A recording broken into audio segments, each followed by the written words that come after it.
heart of Savannah, where history and legend intertwine like the branches of ancient trees, there exists a world unseen by the ordinary eye.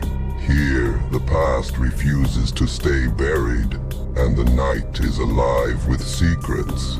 Welcome to a city where the veil between the living and the dead is as thin as the morning fog, where creatures of legend walk among us, hidden in plain sight, and ancient pacts still hold sway over the living and the supernatural alike. From the restless spirits that roam the old plantations to the mythical beings lurking in the shadows of the city's winding alleys, Savannah is a place where every street corner hides a tale, and every nightfall brings a new chapter in a story as old as the city itself.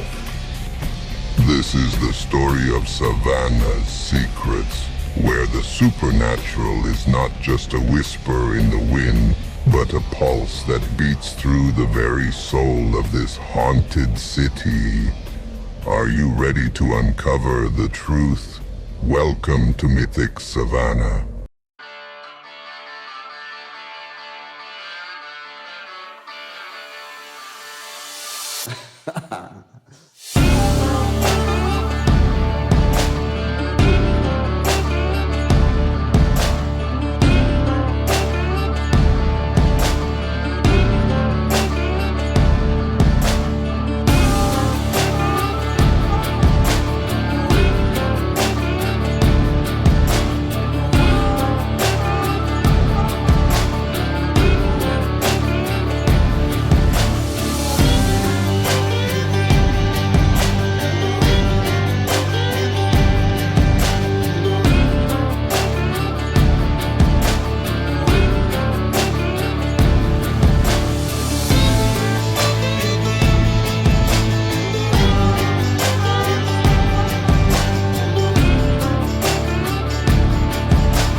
Booyah!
And I have my support group that I also I'm back in for every month. So How long ago did you have your surgery? I'm just curious. December of 2020. Oh, okay. Yeah. Mine was. And his name is John C. I want to see that. I was doing really good until I got a wrench thrown at me, and then so now I'm back on it. Yeah. Nope, I didn't dodge it. It's a constant dodgeball game. Yep. Those scale numbers, man. Well, I'm just tired of these life-changing tragedies happening in my life. So I'm hoping that losing Milo is the last one for a while. There you go. Myself unmuted there. Not that I was doing a whole lot of talking. All right, so we are back. We are live once again. And as Mike says, hey, I know these people. Indeed you do. Indeed you do. Is Mike in the chat? Mike is in the chat. He's in the peanut gallery. There he is. I gave him my walnuts. Gotcha. He apparently had a free moment or three, and so he's hanging out for a bit, it seems. Okay, so as we get started, we have a couple things to do first. We have to, get XP out of the way. So we've got monthly XP. Who wants to roll for it? I think Shelly should, since it's her first time back. Yep. Yeah, it's been a while. Right, so everybody can blame her, right? Yeah. Well, so she can remember. So she can remember how to roll. Oh my gosh! Yesterday, Yesterday in Shiv's game, I can't roll to save my life. Okay, so it's 1d4 plus 1 for monthly XP. Okay. Any birthdays in August? No. Dang. We have All right, yours well, coming up next month. guys. It's my Mhm. birthday. We have Rachel coming up next month, and then it's Christmas in October. Yeah. Woo. 3. As we hit the virtual jackpot on pretty much all of our games. So. Yay. 3 points. Woohoo. 3. Okay, so make sure you guys write down 3 pts, and that winds up in the notes too. Pretty please. So Abby, if you would be so kind as to give us your theater voice and give us a recap. Last time on the Mythic Savannah, we discussed options at our NOS headquarters about how to exorcise the ghost. And then we left to the house to get the ghost. And we also, we asked Clive to help us find information about the case. And we found Clive's children, Casper and Henry, and where they live. And we decide to use the iron skillet to exorcise him. But after Charlotte summons Eli, we did not summon Eli. We summoned a demon that called himself a wolf, and he was gruesome looking, even though, and luckily, most of us couldn't see him except for Petra. And Wolf just wanted ghosts to play with in the house, and we were unwilling to make that deal.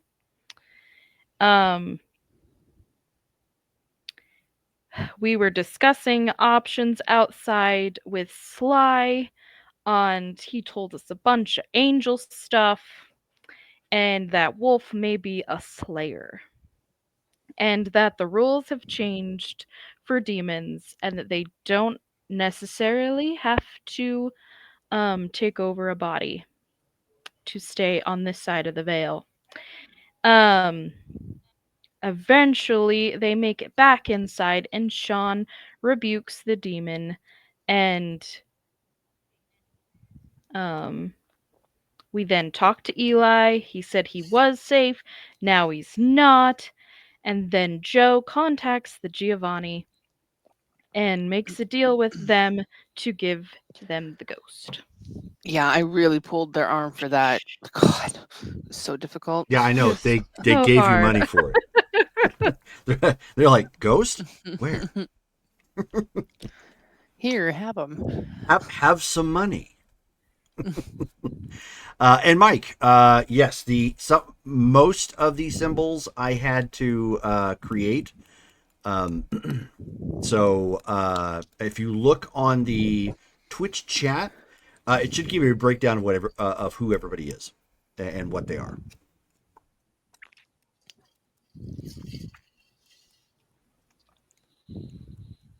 Okay, so we are now picking up from that day. You later on that night, after you had made the arrangement, Joe, you ended up all you got from Steven was a thumbs up. At that point. Trust the thumbs up. Yep. Okay. So, and he said that he gave her like 10 grand for the ghost too. Yeah, he kicked down 10 grand because he could. That's fair. And then we'll have to have a more difficult conversation later. I'm not looking forward to that at all. Okay. I've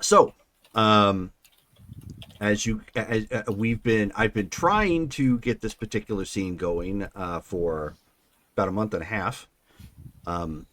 But for one reason or another, either one or both, or we had a game canceled. It just, scheduling wise, it didn't work out. But Charlotte, you might remember that Aaliyah had actually invited you and the others to Tucson. Yep. So you might And want to. Rose got us tickets Correct. on a plane to go. Yeah. So you might want to circle back and remind everybody that that's happening and where to meet and so on and so forth. Okay. Shar puts in the group chat. Trip to like 1 day away or like 2 days or. Oh, you where mean in the how long you're timeline? staying there? Or when we're leaving. You guys would be leaving the next day. Okay, Like so this is like the day after you Okay, guys have made this so arrangement and dealt with that stuff. okay, so she puts in the chat reminder, pack your bags. We're heading to Tucson. She tells them where to meet, and I'm pack for at least 3 days, and any other appropriate information that was on the card thing. Sure. Joe will text back Tucson for what? Because I don't remember at all what we're supposed to do in Tucson. So, one of the people Shar knows asked for a meeting. She's for what? Just a meeting with everybody. Joe was very reluctant to travel, I'll tell you that right now.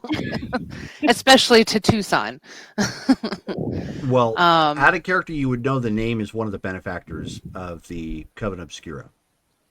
Thank you. Sorry. Doesn't the Giovanni have a fair amount of Tucson?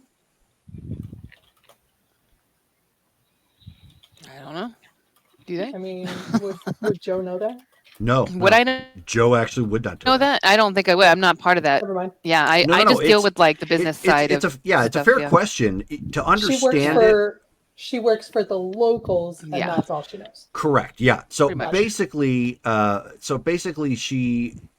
you'd have to watch like mob-related films and whatnot, and the mob always had related people, and that they kind of treated them like they were still a mob, but they were not official. They were not made people because they weren't Italian. Basically, Joe fits in that venue. Yeah, I'm in that gray area. Like if she's in Savannah she's a useful tool, but she's not one of them.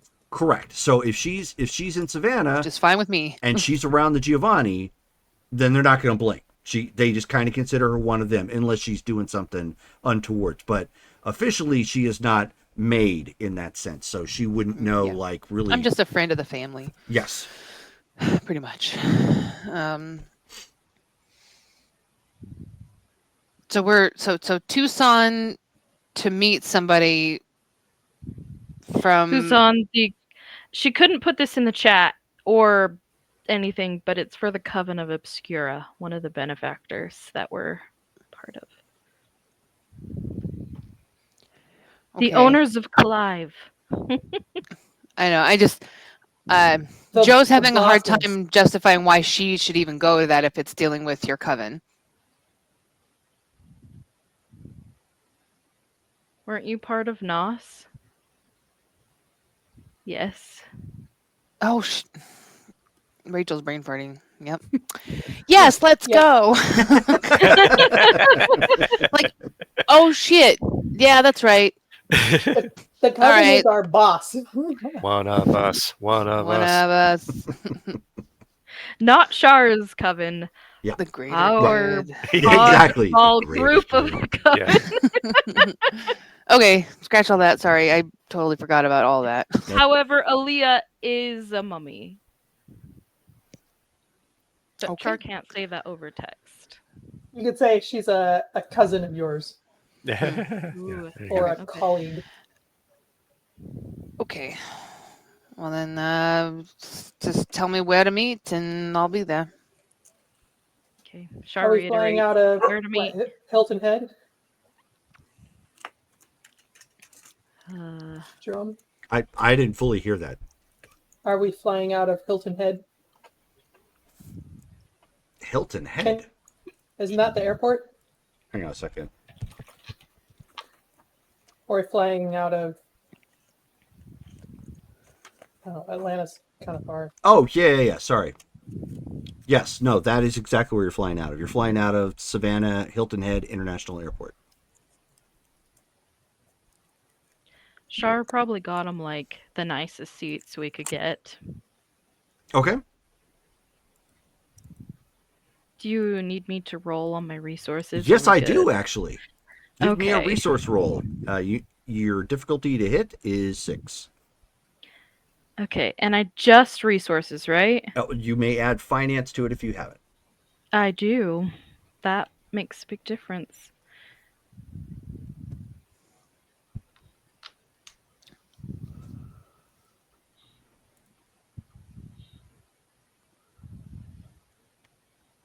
And do my 10s explode if I have above 4?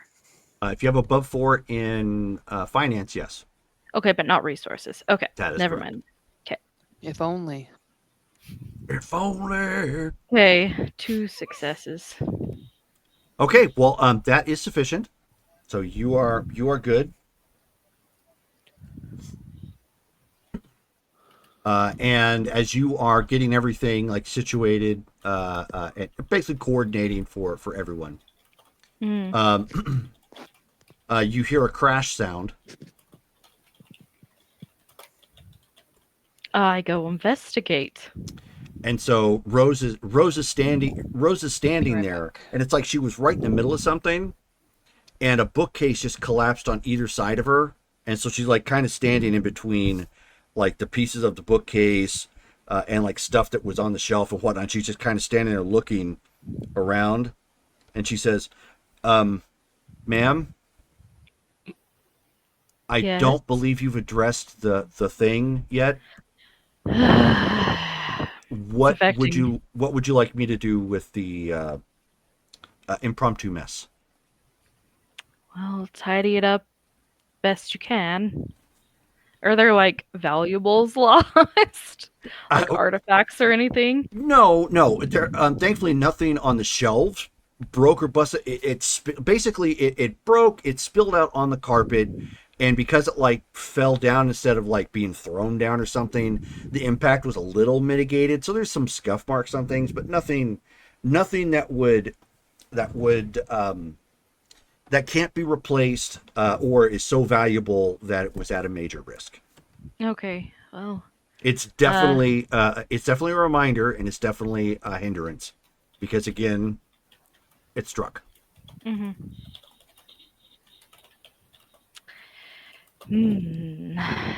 Just clean it up the best you can, or get one of the help to clean it up. Of course, ma'am. I'll get right on that.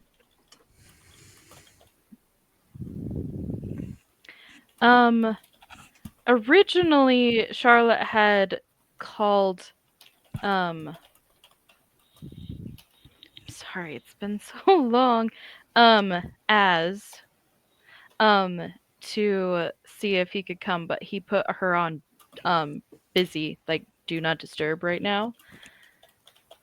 She's going to just say she's going out of town. Okay. Going back to Tucson. She'll be back in a few days. Okay. So at that point, then he sends a text back, and he says, "Residential suite." Do I need a roll to see if she could afford that again? Yeah. Okay. Roll in.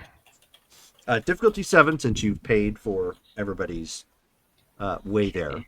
Okay. As long as I don't get any ones, I should be okay. Add finance again. Yes.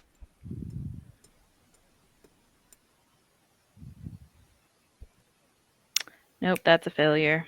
Oh. Okay. This is an unfamiliar place that you're at. Not being able to afford something, it's not exactly comfortable. You didn't exactly live thousands of years to suddenly, have, debt warnings put on your debit card or whatever have you. You're needing to move that money around.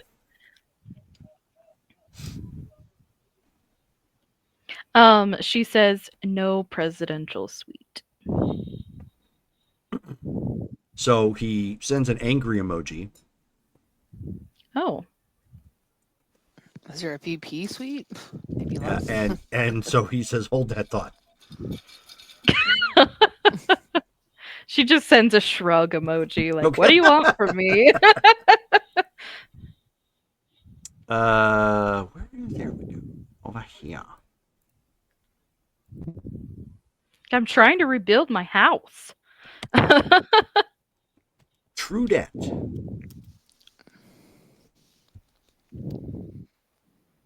Had a bunch of wolves wreck it. Okay.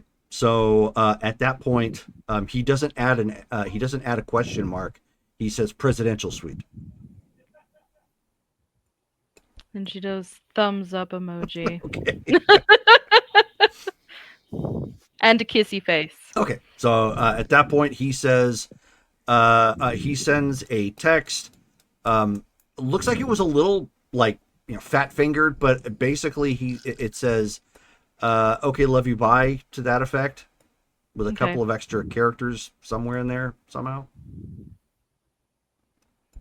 Okay, Shield texts back, are you okay?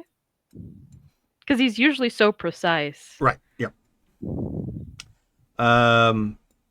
There's a little bit of a pause. He sends you an emoji of a very cheesy looking smiley face, flanked by 2 thumbs up, and it says, see you in 10. See me in 10? Like 10 minutes? Sorry. Okay. She goes, thumbs up, kissy face. Okay.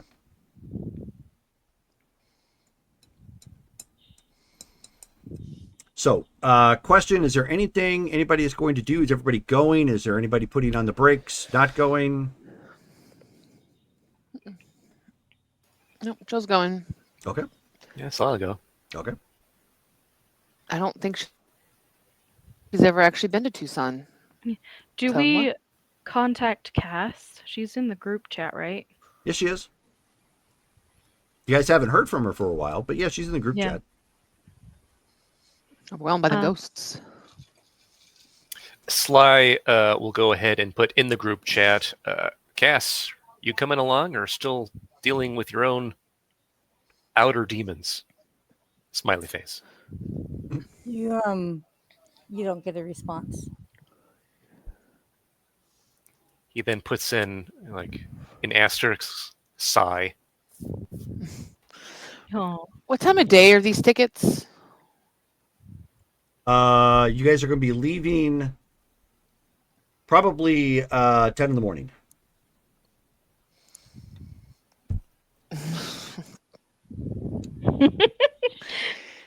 I'm going to text her separately and say, hey, can you change my ticket to either late the night before or I'll meet you that evening? Still got to keep up appearances. Oh, okay. Because Char was going to ask why. Once upon a time, for the great revelation. Do you want me to roll to see if Char can change the ticket? Yeah, that'd be fine. I'll help pay. I mean, I did just get a bonus. Well, that would be cash though, but oh well. You wouldn't want to put that suddenly in your bank account. No, I don't. You are criminal enough to know that would flag. Yes. Do you want me to roll resources or something? Not resources. Give me intelligence and finance. Okay. I'm not going to make you split too many hairs. This is more a matter of just kind of discussing and finagling. Personal preference, trying to keep up. Yeah. If anybody were to see me boarding something at 10 a.m. when they know that I'm technically something else. Difficulty 6. Difficulty 6.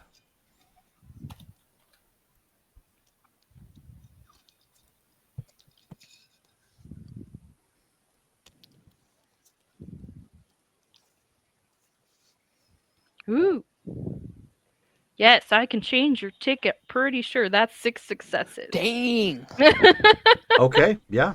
And as Mike said, comfort plus is worth it. So I'm pretty sure she just got a discount for the new.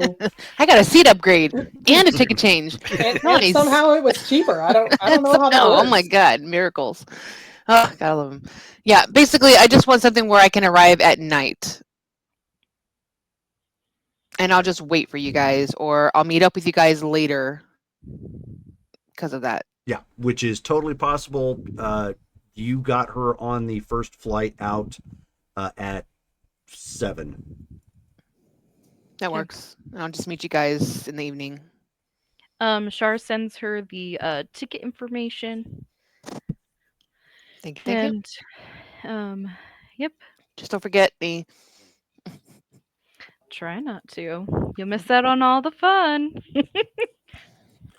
So, Cass is in the swamp at her cabin. And she is actually going to call out to Sly using his true name. Ah, okay. No. I couldn't hear Dale. I think he's muted. Whoops. Had to turn on my angel ears here. Okay. I think I have to roll faith to make sure I can hear her, if I remember correctly. Sure. Yeah, looks right. Okay. And celestial name. Two successes. Okay. Yeah. So then after hearing her call out, I would then establish the connection so I don't have to keep doing that and go, Cassandra. Ah, good to hear. So, how are you? You need to come. To where? Tucson? I agree. I think all of us need to come to Tucson. I don't know anything about Tucson. No, you need to come to the swamp. What's going on? What do you need? I will tell you when you get here. Very coy. Do I need to bring the cavalry or just myself? No, they can come if they want. Just be sure to warn them of the gators. Does this warrant everyone coming? Is it that important, or is it something else? They can come. All right. You weren't able to get our messages in the text? No, I don't have my phone. All right. We'll be there shortly. And he goes ahead and puts in the group text, Cass might need our help. She's in the swamp. If you need help getting there, let me know. I'm headed there now.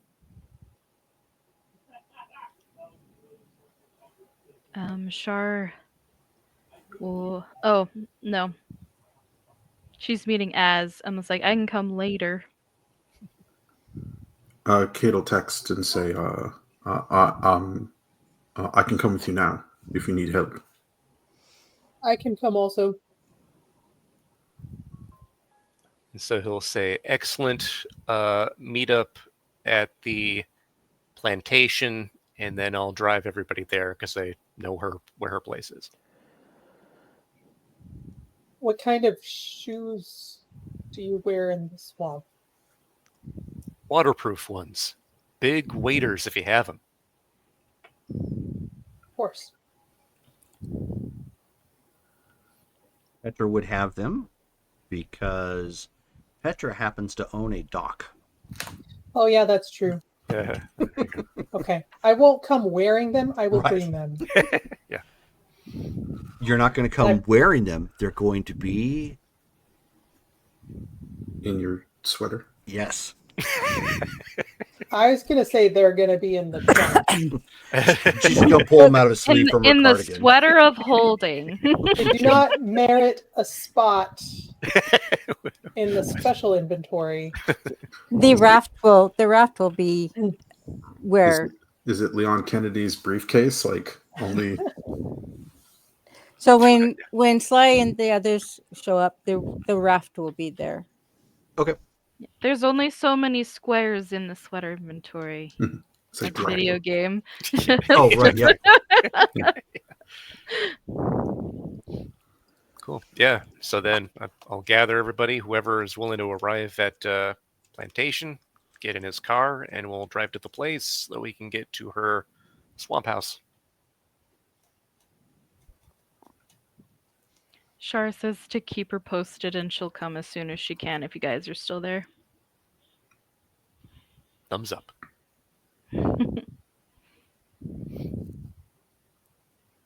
Well, you take the raft through the swamp. Those of you who are going through are obviously outside of Sly. This is just damn inefficient. That's the best way to put it. Like, it's just literally out in the swamp, and you can see a shack, like those shacks that are built up on stilts, a little ways. So that way it's not sitting directly on the water. There's a boat, nearby it. But yeah, it's like absolute swamp. Like you wouldn't want to walk in this. Right. how often do you make this trip, Sly? Oh, I don't know. Once every week or two when I need to visit her and she's not working at the time. Yeah. Oh, she has 2 gators around her shack. Do not fall in if they don't know you. And even if they do, don't fall in. Right. She uses this method of transportation every time she comes to meet us. As far as I know. Oh, believe me, I did try a bit ago to get her to move maybe closer to us, and she did that just for that brief period of time. But Like maybe on a road that's paved. it's a part of her life and how she's lived for years and years. So I wasn't going to push it. I mean, okay. So as you guys get closer, kind of think Pirates of the Caribbean when they went through the swamp. Okay. Her cabin is somewhat similar with all the things hanging down. She is sitting on her little porch, if that's what you want to call it. And she has one of the gator's heads laying in her lap, and she is just stroking the top of his head. Well, that's a weird ass cat. It's still attached to the gator, right? What's that? Still The head attached that's on the to lap the still gator. attached to the gator, right? Yes, yes. Oh, okay. Just checking. Okay. Yeah. It's not the gator that got chubs. I mean- Joe was looking like, oh, Trying- okay, I'm just trying making not to sure. judge. Yeah. I understood that as the gator had been decapitated. I was like, uh-oh. Ditto. You don't call, you don't write. What's up? What's going on? She'll shoo the gator along, so you'll watch him leave. I was gone for a while. Is everything okay? Are you okay? I do not know. And you guys will also notice that her style of makeup and stuff is different. Well, you've gone through some changes, it seems. What's been happening? What are you facing? I was called away to the Appalachians. And when I got there, it was not what I was expecting. There was a very old seer there.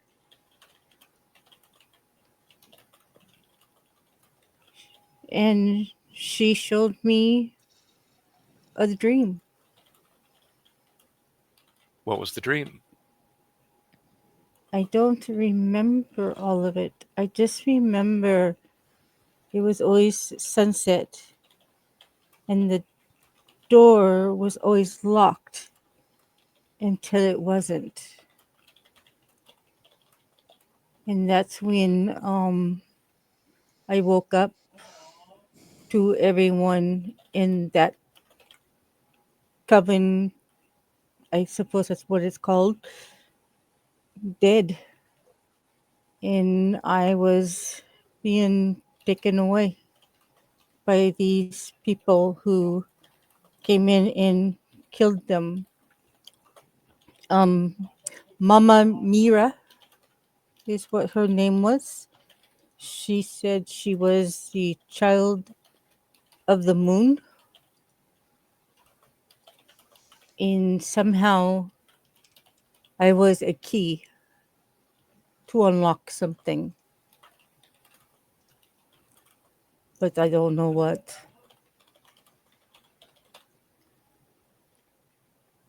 This seer, she's Mama Mirra, then. She was. Did something happen to her? She was destroyed. And most of them were. I woke up to ashes everywhere. You literally woke up and everything around you had been destroyed while you were sleeping. While I was dreaming, I was not a sleep, not like a slumber. Then your trance or vision or what have you, while you were there, everything around you was destroyed when you came out of it. Yeah, I think it's because the connection was broken. It was. I don't know how to explain it. It was chaotic, sometimes mad. And I knew they were all there, though I didn't see them in the dream, but I think they were. I don't know if they were like energizing the dream, but I had never seen anything like it. But I I feel myself closer to the dead. How did they contact you? How did you know that you needed to go there? I just did. It was almost like I was being called, and I knew where to go, where to show up. So you didn't hear something or see something. You just had a feeling you had to go somewhere. I could. It's kind of like I could, in the back of my mind, that kept pushing me to go. Right. Like when you leave the oven on. I don't know what that means. You mentioned that there were people when you awoke from your vision. Yes, these are the people. they were like a military, like, and they took me and I don't know where I was. I was there, I think, for a few days, and they kept asking me question after question, but I didn't tell them much. Did I If they would have killed me too, I think. Were they similar to the people that we encountered at the church way back in? No. Do you What remember did any they symbols or look anything like? on what they were wearing? Yeah.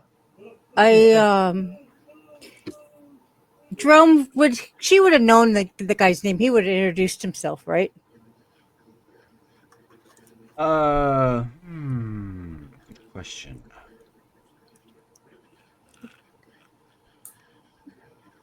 Right. Yes. Okay. He's does he have a rank? Captain. He called himself Captain Raylan Daughtery.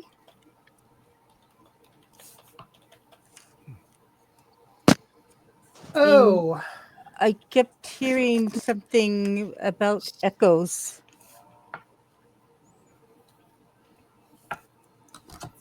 I believe I know that name. Really? I believe they call themselves the APCR. Yes. That government agency that has sort of taken over the policing of APCR, the Agency for supernaturals. Paranormal Containment. Right. Yeah, and Resolution. That's the one. Raylan Daughtry is the guy that's running it. I've never met him, but he was the one who was questioning me. well, that doesn't bode super well. Did you escape? Did they let you go? Were they there when you woke up? When I came out of the dream? Yes. Yeah, because they took me. Oh, you had the dream first and then they took you. Yes. Yes. Did they let you go, or did you escape somehow? No, they dropped me off. So they. I mean, how'd you get back? He's asking. Yeah. Did you escape, or did they? Oh, you said they dropped you off, not dragged you off. I heard dragged. Sorry. Oh, they dropped me off. So they know where you live. No, they dropped me at the edge of the swamp. So they know where you live. You can pretty much bet on that. I think we should probably assume that they know where all of us live. I mean, didn't they say that this Raylan guy, like Ashland had worked with them for him for a while, and he was okay. I do remember hearing that he was fair as far as you can trust government agencies to be fair. Well, considering everything, yeah. I mean, what types of things was he asking you, Cass? He I don't know, Jerome, what was he asking him? Well, did you catch the summary? Yes, I did.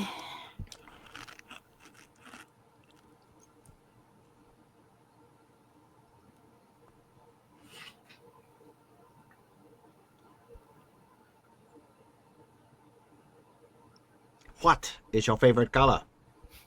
Yeah. No, red. He was asking what I was doing with the kindred. And I told him I don't know why.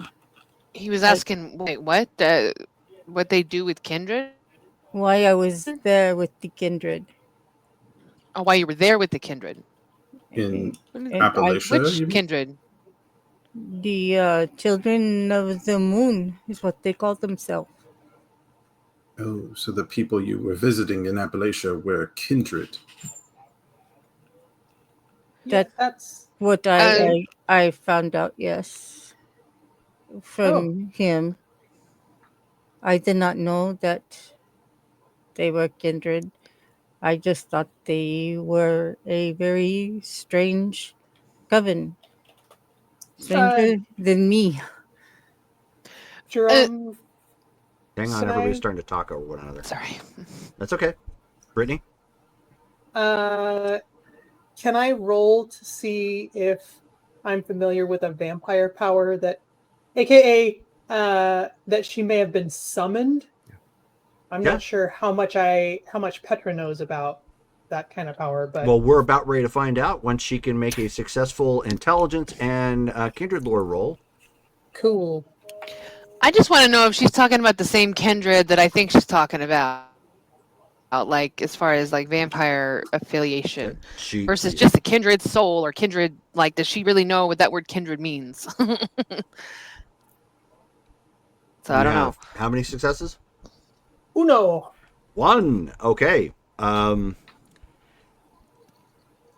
you can confirm that in the context, she's probably talking about actual vampires. Joe, do you have any kindred lore? I do. Why don't you give me an intelligence and kindred lore check? Okay, dokily. What's my intelligence? Cool. Every time Cassandra's trying to think about it, she's like, touchdown on paper, on Reddit. Right.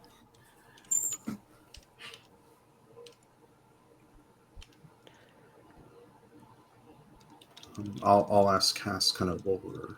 But did this Captain Dotry, did he hurt you at all? Was he? No. 3. No, he did not hurt me. 3 successes. Okay. And actually, I'll just send it to you privately. Hold on a second. He asked me several questions about the place I was at, why I was there, what they were looking for. And I told them I don't remember. I don't know. I wasn't going to really tell him anything after seeing what he did to them. I didn't know what he would do to me. You know, that makes a lot more sense if everybody was ashes. I didn't think about that. Are you sure that this Captain Dotry and his people were the ones who killed the? Did he admit to murdering this the Clan of the Moon? They were there when the dream suddenly stopped. It was like I was in a like a dreamscape. You didn't say much Right. about the dream other than it was sunset with a door that was always locked until it wasn't. Yeah, Was there when anything else? the door became unlocked, that is when I saw all the ash in these men checking the bodies of the ones that were there.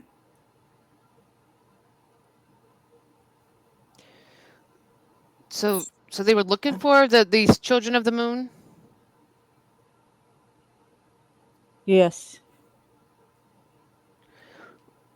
If I I wonder- remember Go ahead. right, those are also called a type of kindred, type of vampire called Malkavians. They tend to. They're also known as like the loony ones in this whole bit, like of their kind. But they have a lot of like really strong like social and like psychic powers. Like they mess with your mind. They know how to like bend you to like their will, and like they can make you go mad. Like they're mad themselves most of the time, but yeah, they're known as children of the moon. I was just thinking, I wonder if the dream was caused by some kind of vampire psychic I think power. yeah, I do think, yeah, you're being affected by something like that. These Malkavians are notorious for doing stuff like that. How have you felt since you left that area? Not like myself. provide details. Describe what you mean if you can. What's I, different? I don't know. I hear. I can see. She said I What do you was mean? the key, and now I am closer to the dead. Can I inspect your neck? Do you mind? Is it possible that they have turned you? Me into to one of them? No, I'm not one of them. You said you feel I closer mean, to the dead. It seems like a... that's a weird thing to say, but I mean, knowing what you can do, don't know if So I'm not these surprised. Malkavians, led by Mama Mirra, managed to compel you to visit them in the Appalachians. This Mama Mirra then put you in a trance, apparently using Malkavian mind powers, it sounds like. Yeah, I mean, the abilities, generally speaking, kindred have abilities. Like I had certain abilities, even though I was only partial. So They yeah, these definitely types have can similar influence. things. Right. Yeah. And that may have been what's caused her change. Joe, have you ever heard of Malkavians permanently doing something like that to somebody, changing their mind or opening it somehow? I don't think I need to roll for this, Jerome, and say yes. Yeah. Right? Yes. My own family history is all has had that happen to them. Like, I mean, it's stuff that's not talked about, but yeah, it happens. How else do you think they cover the tracks? Right. They'd have to be permanent, of course. Well, Cass, do you feel overwhelmed by being closer to the dead? Are you experiencing difficulties here? Not here. Okay. It is quiet here. If you go elsewhere, So you were is it more targeted. difficult? Yes, sometimes.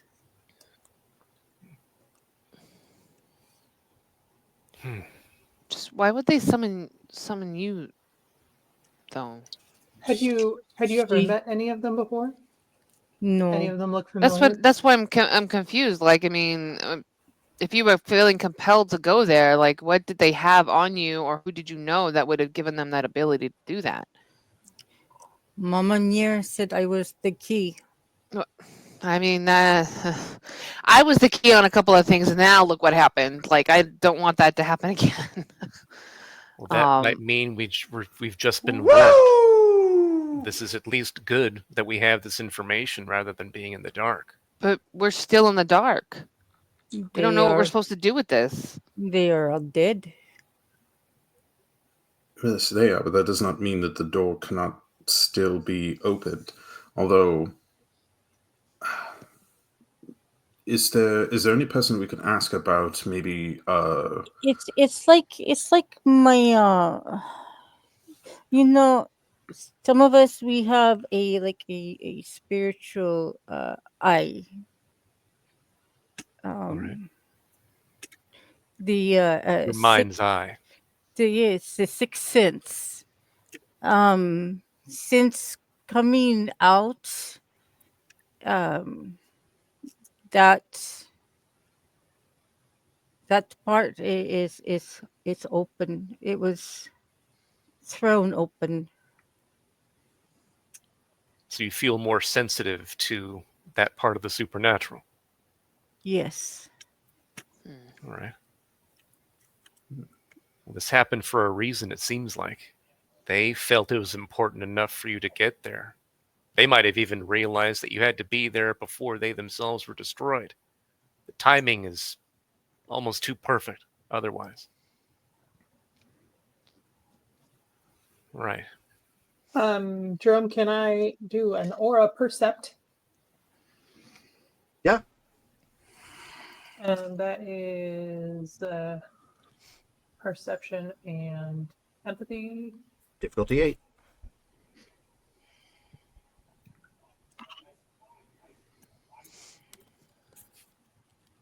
Failure.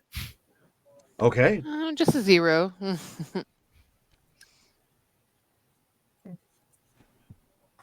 So you've Well, got nothing. much. It's good to see you anyway. Are you busy tomorrow? How do you feel about airplanes? How do you- I've never been on one. How do you feel about terrain that is the exact opposite of where we're standing right now?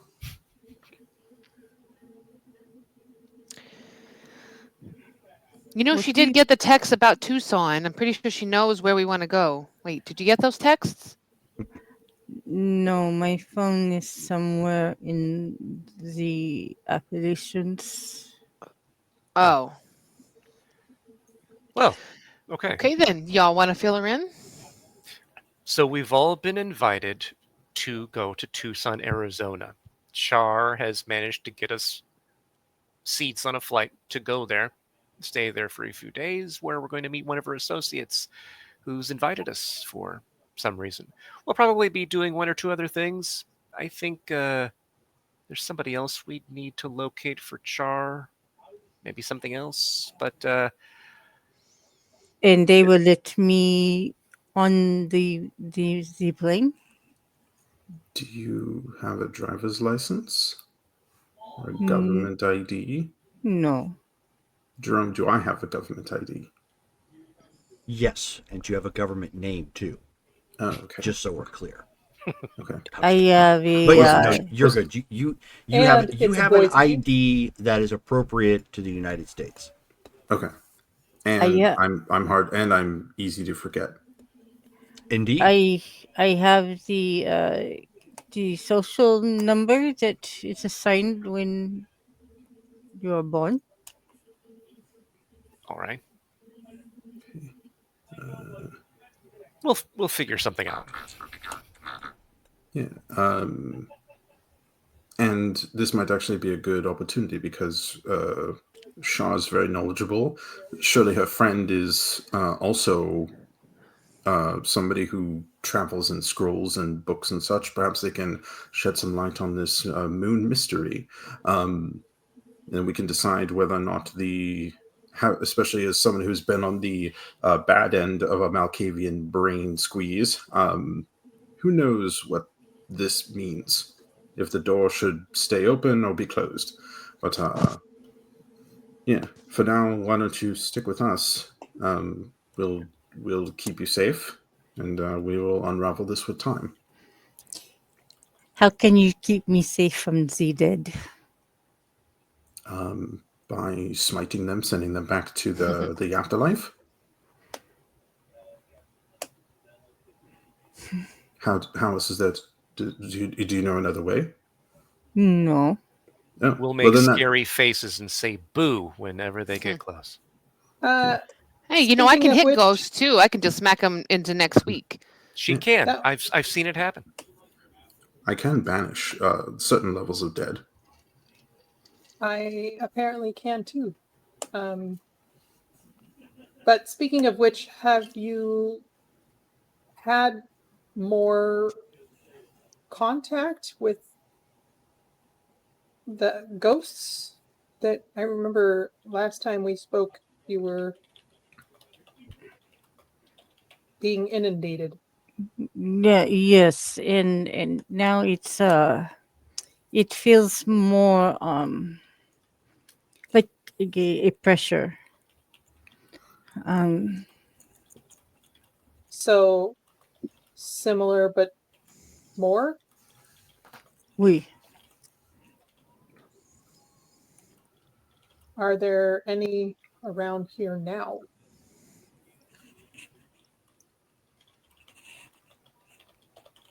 No. Okay.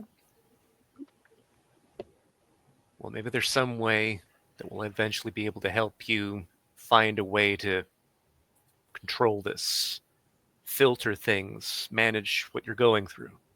Maybe Char's friend knows something that can be done. Dale, why don't you give me a wits and character sheet pull up. Hold on one second. Okay. It's in character sheet pull And up. character sheet. Everything on the character sheet. Yeah, roll it all. That's one heck of a dice pool. Let's see. So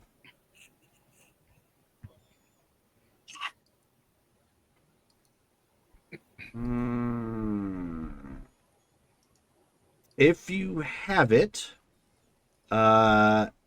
you could use either law or politics. Okay, so wits in politics then? Sure. Difficulty? 6.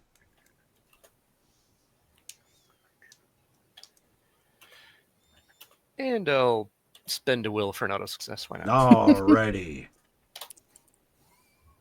3 successes. Okay. So as you guys are setting out, that comment about Cassandra not having an ID didn't sit well with you because you're like, wait, okay, hang on a second. You have an actual business. How can you not have an ID but actually have a business? Because there's register things that you have to do there. So maybe she's blanking on it or whatnot. Maybe you could overturn her place of business to go look for something. Something should be there. Okay. So then if we're like, at this point, are we like headed with her out of the, okay. Yeah. Then And it'll she be, would tell before she leaves. She would be telling her gators, protect, and then she will get on the raft with you. and then Sly will be like, let's swing by your business before we head anywhere else. Because you must have ID somewhere. You have a business. You can't have one really without having some paperwork, documentation somewhere. Do you That pay is taxes? true. Uncle Sam wants his share of business. Who is Uncle Sam? It means the government. The government. Do you pay your taxes, Cass? I have no taxes. Oh. Huh. Well, that's great. Now you have detected another problem you're going to have to deal with here pretty soon. So It's you're not the supernatural. It's the IRS. Oh, It's even they're worse. far I worse. mean, they may as well be supernatural. They're the demons themselves. Need to contact the businesswoman to help.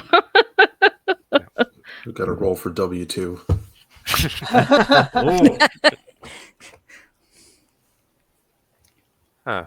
Well, that's a shame. We'll still look just in case. But right. Do you have an accountant? No. Do you have a bank account? No. How is You your see where business- she lives. You think she has Take- any of those things if she's Well, but never paid how- taxes? Credit But cards? how does she own a storefront with like electricity and all that? But who is paying for it? I am But she Who said did you buy that from? from an old man. Oh, with what? Chicken bones and rotten fruit, or actual cash? Like what was the exchange here? I did some things for him. I won't ask any further. Okay, slow eyebrow raise. right. Well And done, thing. the lights have never gone off. Everything stays the same. Cass, Huh. this is going to seem very forward, but are you married? Do you have somebody who is like taking care of this stuff for you? No, I'm not married. Okay. I was like, it would have been just as unbelievable if she had told us, "Oh yes, I am married, and my partner's been paying for everything while I live out in the swamp." They're very supportive. Some couples are very unconventional. True. All right. Well, we'll figure it out. If not before we leave, then probably right after we come back. We should probably figure it out before we get to the airport, though. Okay. Sure. So you guys go to her place of business and decide to poke around and try to find things. So I need everybody who's looking, give me a perception and investigations check. She's just gonna stand there and watch you guys. Is there a place? Is there like where? Jerome, what's the difficulty? Difficulty 6. 6. Okay. Nope. Fail for me. Wow. Okay. 4 successes with my specialty. Nice. I also have failed. Got 1. Okay. Okay. So Cade, you managed You're to find nuts. you managed to find her ID. Oh, I found it. It was buried under a year's worth of junk mail that has just never been thrown away. Are there any eviction notices? No. For not paying the rent. No. Okay. Joe, you end up finding her business license, which was has actually already expired, and it's been expired now for like 7 months. Oh, yeah. You might want to renew this. You might get some trouble here. This is more than 6 months old. What is it? Your license, your business license. Technically, you're not legally allowed to operate because your license is expired. Better let your friend know. He is no longer here. Is her ID Like living? Oh. Or just No, around? No. He's no longer here. Like living or just here, like around? I don't know. Oh, you just have no idea where he Just is. don't know where he's at. Oh, girl. You fit in with the Malkavians. You speak in riddles. For real. No wonder they summoned you. Jerome, is the ID has it expired? No. It's still good. Okay. It's still good for No, it's still just a good for license. like 2 years still. Okay, all right. Thank Glob. We'd have to go to the God. other circle of demons. They need to the go to DMV. Arizona and have them get renewed for 40 years, Yeah. Right. Yeah.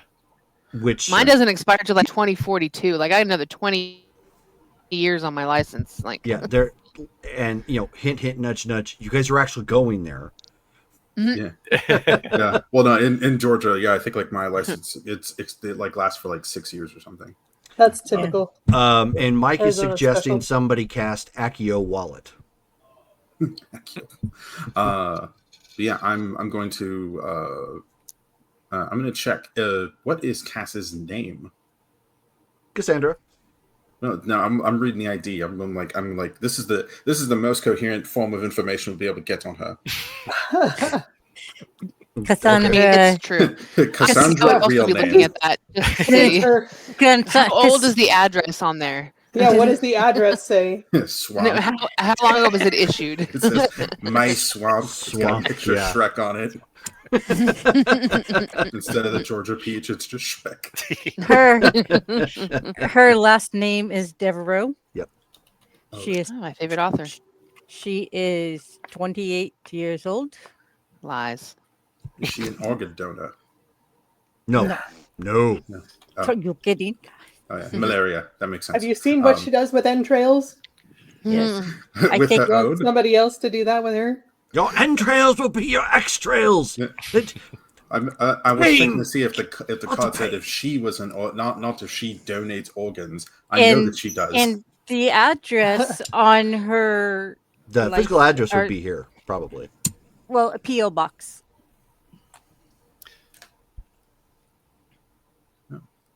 I don't. Can you have a PO box on your license? I thought it had to be I think you have to physical. have a physical have to have a address physical for address. for ID, Mhm. but like you can give companies or something a Yep. PO box for mail. Well, then it Yeah. would be the address would be this place, her shop. Do you want us to keep track of this, Cass, or do you want to keep track of your ID? Do you think that'll? I've never needed it. I forgot that I even had it. I almost guarantee that you have needed it, but in that case, we will. I will keep it safe for you if you, or actually, Sly here. Do you want to take care of this for Cass? For now, he goes ahead and takes that, and then he turns to Cass.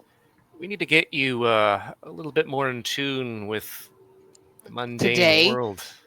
Today. Yes. Hey, you know what? I probably suggest taking a picture of that ID just in case. She doesn't have a phone. No, Sly. Well, I do. Yeah. So he'll go ahead and just do that. Just in case. Yeah. As a person from the 13th century, you really need to catch up. Get with the times, girlfriend. You make it so hard to stay in character. Sorry, I'm getting a lot out. I haven't been here in a while. Yes. So, needless to say, you guys have got that situated. Yep. You guys meet back up for the flight back to flight over. Cassandra has been given, has obviously an ID, whoever holds it. You guys managed to come up with those. Police have these, but I know they're not the only ones. That they're basically, it's like a badge that you can wear around your neck, but it's like a sealable pouch. Oh, so they'll have like their like like a lanyard and well, but it's more durable than just a lanyard. But in essence, the same kind of concept. It's there, it's sealable, so that way it doesn't get any water into it or anything. But it has a clear plastic film on one side, so if it's a badge, they can show the badge or the ID or whatever have you. You guys end up getting something like that for her because obviously swamp. There you go. She doesn't wear it. I know it doesn't go with your outfit, but come on, you gotta wear it. Also, you guys might have to buy her shoes, sandals, something. You live out in the swamp barefoot? I'm sure she goes right to her house. So she never has shoes on. So right now, then, when you guys get to, before you actually board or anything, you guys go into a store and you get her some Crocs. Yeah, exactly. It's gonna go great with your outfit. Appropriate. They Right, are exactly. bright pink. Yeah, don't worry. And I buy extra little Croc charms that have a little bit of a frog on them. And a gator head. There you go. Because so Cassandra is in all Cassandra outfit with Crocs with little footy charms. Actually, does her ID have the face makeup on it, or is No. it just, no? Okay. No. So it's Yeah, probably you guys finally get to see her what she looks like. I was going to say, I was like, wait, but she's not smiling. don't worry, we won't tell anybody. Oh, it's cool. Nobody smiles in their driver's license photos. Yeah, she's average. So, with that, hopefully Abby will be back soon. Did she leave a message? She said burp. Okay. Mike says, I'm picturing Professor Sprout. So, you guys get on the plane. Or not Cassandra. Charlotte has gotten everybody on first class. Oh, I'm not with you guys, though. Correct. So- Joe's not with you guys. Yes, I'm arriving later. So you guys would be flying from Savannah to Tucson. The dots. Yeah. Dun, dun, dun, dun, Da, dun, da, dun. da. Yeah. So you This was guys, in Seattle. you take a look real quick. That's like a 5-6 hour flight at least, depending on who you're going with. I mean, I don't even know, but I'm just guessing. Okay, that's good. Let me check here. Okay. It was like a 4.5 hour flight to Seattle. So probably on that. I think Cass would be a little nervous. Oh, God. Are you going to scream on the airplane? I don't know. Are you afraid of heights? Don't give her a No, window seat. but Don't give her a window seat. I would think that whoever is sitting next to her Slide. has her Yeah. indents in their arm. Okay, Those so fingernails. so for brevity's sake, given how long this is going to take, because you can do it, but there's almost always layover time apparently. Fun. That's why I took the red eye. So we're going to say it's going to take you about 7 hours to get there. Oh yeah, because there's no direct flights from Savannah to Tucson. No? Yep. Well, I run into the same problem when I have to go back home to El Paso. Is that like there isn't really a direct flight? I have to fly to Dallas and then Dallas to El Paso. Is Yeah, usually how it is. usually from as it's indicating here, usually from Savannah, people pop over to Atlanta, Dallas, or Charlotte, depending on which way they're going. We have to get on another one. It'll be okay. Here, I have this little pill. It's called an Ambien. Here, put it under your tongue. You'll be fine. Yeah, we really have the dreams. Gosh. It's better than She's going to LSD. start sleep driving. Yeah, right. Okay, hang on one second. All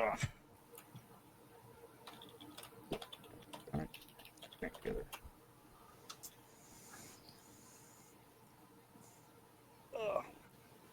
You say the Simpsons are going to Tucson. All right, so back in game. Sorry about that. Mike says this crew in Atlanta airport might just fit in. Might just fit in. Oh, God. But you make your jumps, obviously, from Savannah over to Atlanta, then from Atlanta over to Tucson. I have a question. You're going to Does ask my about how they s- talk. Does my sweater set off a metal Metal detector? detector. Yes, actually it does, but they pat you down. They feel nothing, even though Oh, they must be a wand glitch. you, and it's all.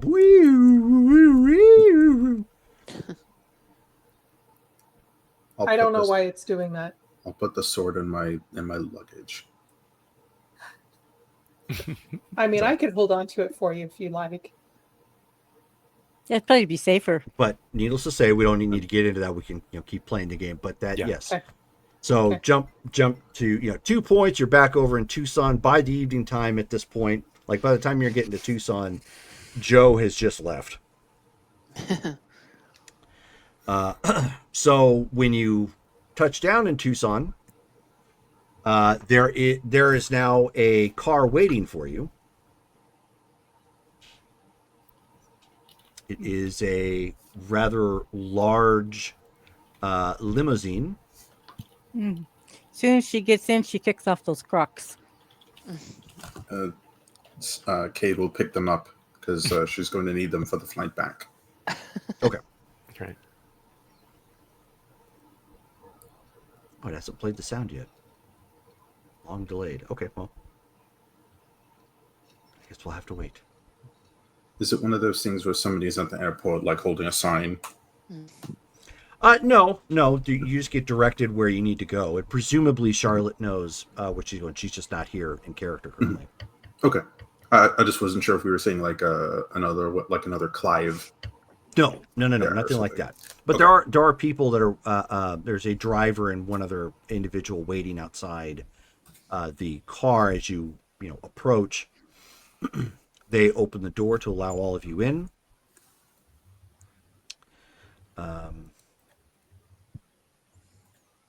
Oh, interesting.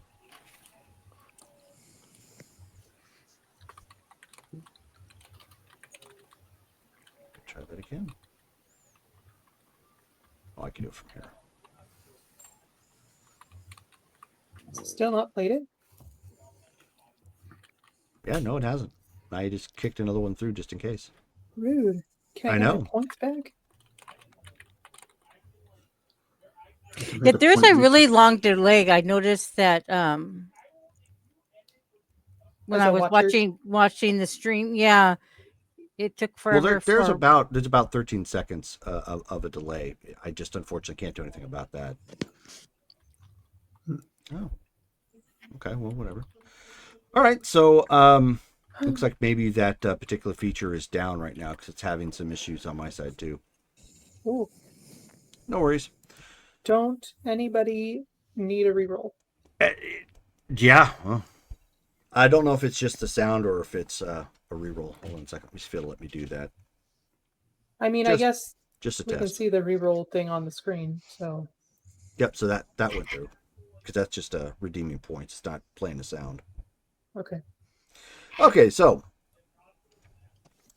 when you enter town, obviously Tucson isn't.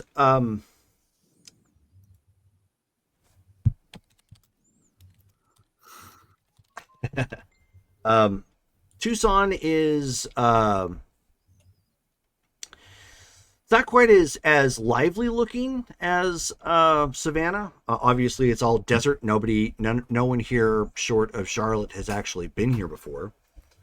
There are some twinkling gleams from some of the larger buildings here in town, but for the most part, it is not that your characters necessarily would know this, but it's like a poor man Phoenix. But from the freeway, or I should say, from the airport, you hit the freeway. You end up hitting downtown, which is quaint. It's kind of nice. It's pretty clean. A lot of one-way streets, and you end up rolling up to this very very ritzy looking hotel. Goes up like maybe 15 stories or so. Pretty big. Is it the tallest building in the downtown? Yes. Does it look out of place? How so? Like, is it too fancy for the rest of the town? No. There's obviously the hotel and the convention center, which looks nice. It sits near the most of the city hall and civic buildings that are downtown. So, Okay. I mean, while it stands out because of height, it doesn't really stand out as in like it's, ultra, like it, probably should be on the strip in Vegas compared to everything else here. Okay. It blends fairly Curious. appropriately. There's an inner courtyard that you can see as you guys are pulling up. It is, again, I emphasize, it is very fancy looking. This is the type of place that if you were rich and you wanted to get away from it all but still have the city close by, this is probably the place you would go to. Okay. Which, let's see. Give me one moment. I didn't think about this, but I may have them on hand. Oops. Try that.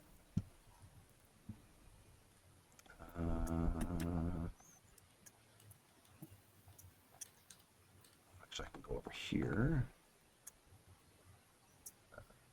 See if it'll pull it up for me. Quit that. I'm sorry? Oh, just the stupid messenger feature. Okay. Oh well. Because I had some pictures that I was using for it, but I can't really find them right off the bat, so I'm not going to worry about it. Anyways, so it is, but it is very attractive looking when you come in. It is, it has an expansive and open lobby.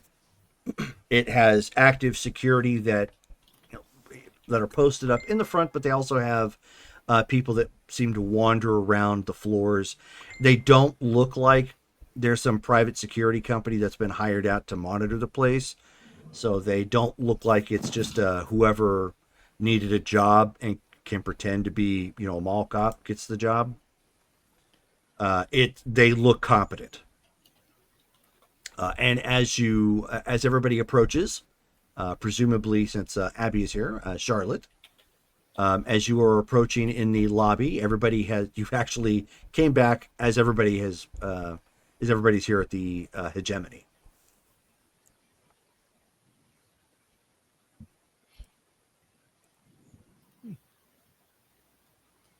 Are you going to check in, Abby? Sorry. I heard okay. that, but I didn't compute of what I was supposed to do. Yes, I Gotcha. can check in. I didn't see the little circle for buffering. I apologize. Yeah, Yeah. it's invisible. Charlotte walks up to the desk. Okay. So as you approach the lady at the check-in counter, she smiles and she says, "Oh, Miss Laurel, welcome back. Will we be adding you to the presidential suite?" Yes. And so she, looks over and she says, "I see that you already have these arrangements made." Mm-hmm. So she, produces key cards for you and Tom. Side note, did he come with us? Yes. Okay. And she says, "And what of your guests? Were they staying with us as well?" And then she kind of pauses a second when she looks at Cassandra. Yes, they were invited also. I see. And so then she leans in and she says, "We do have a dress code here, and your friend who looks like she could perhaps use a shower and a change of clothes." What perhaps is the dress code? Business casual. You hear that, Petra? You gotta lose the shit. cardigan. I'm in trouble. Yeah, not gonna happen. And she's barefooted. Oh, she has bare feet. Yeah, no. she Always. definitely No, don't we need. got the Crocs. No, No, she picked the Crocs off. I've got her Crocs, and I'll kind of come on, put them on. Give me a foot. Give me her foot. Yeah. Oh, yeah. Come on, just for a bit. She says something in French. Yeah. Petra sorry. raises an eyebrow at her. So the lady behind the counter says, would you prefer that we send somebody to perhaps measure her and get her appropriate clothing? We could charge that to your room." That would be fine. Yes. So she starts getting the keys out, all except for Cassandra. And she motions somebody over to assist. It's not gonna happen. Make sure it is black and green. Black, I believe we can arrange that. She's going to eye the people walking over towards her very suspiciously, and she's going to back up. Sly will be like, "You need to do this." What's Right. wrong with the way I look? Nobody in The Savannah fact cares. that you don't know is a part of the problem. I know you live away from people. That's started to become a problem now because you have to interact with people. And What do I have to interact with the people? They just go do their things. I go do my things. Everybody's happy. because you're a part of a society. You contribute like everyone does. And that means you play by some simple rules like wearing something just a little better. Doesn't have to be forever. It's like a uniform for a job. You wear it temporarily, you take it off when you're done. Yeah, we'll only be here a few days. It wouldn't. And once our business here is complete, you can redon your current clothing. Perhaps I stay at someplace else. I don't That's think going to there's become an incredible inconvenience if we have to do that everywhere we take you. Think of it as a disguise. Also, it is a lot safer here than it is elsewhere. Right. Pretty sure they don't have any swamp lands. I didn't see any when we were flying in. So I think she means like staying at another hotel that doesn't have a dress code. Still. So, I mean, really, the bottom line is you just kind of have to roll with it. Cass. It is what it is. We have to just roll with it. All right, just play nice for now. Rachel, We're in remember, neutral territory. you're flying in late. You're actually flying in right now. Fuck. That's right. Dang it. We're in Ugh. neutral territory Sending here. it. It's like she Spiritually. hears Joe in her mind. Yes. Ugh. Oh Just my go god, with the it. Malkavians are back! Dang it. Sorry, I forgot. My bad. You're okay. If this is neutral ground, then why do I have to change? Because this is a nice hotel. There's a standard of business casual. I am positive they can match your aesthetic in the best way they can. Can they make this? In business casual, I'm sure they can find something. You can keep your jewelry, but you may need a bath or several. I do not stink. As we all look at each other. To you, Mhm. there's something called nose blindness. It's clearly happening to you. I don't know what that is. Right. That's, again, part of the problem. There's a lot of things you need to learn and know if you're going to be working with the rest of us and interacting with people more and more often. And this is just one of those things. And it's simple. Again, it's temporary. I And it'll should be never fine. left this swamp. You have to spread. You went all the way to the Appalachians. This should be easy. They didn't have me change. How did you get to the Appalachians? Well, this is a question for another time.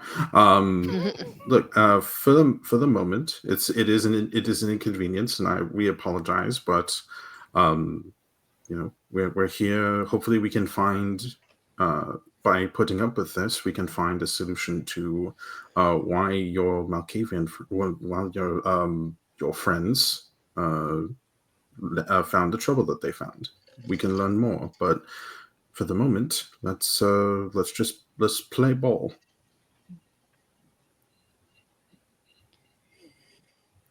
And so there's two people waiting to assist her, both women, to assist her with getting cleaned and dressed.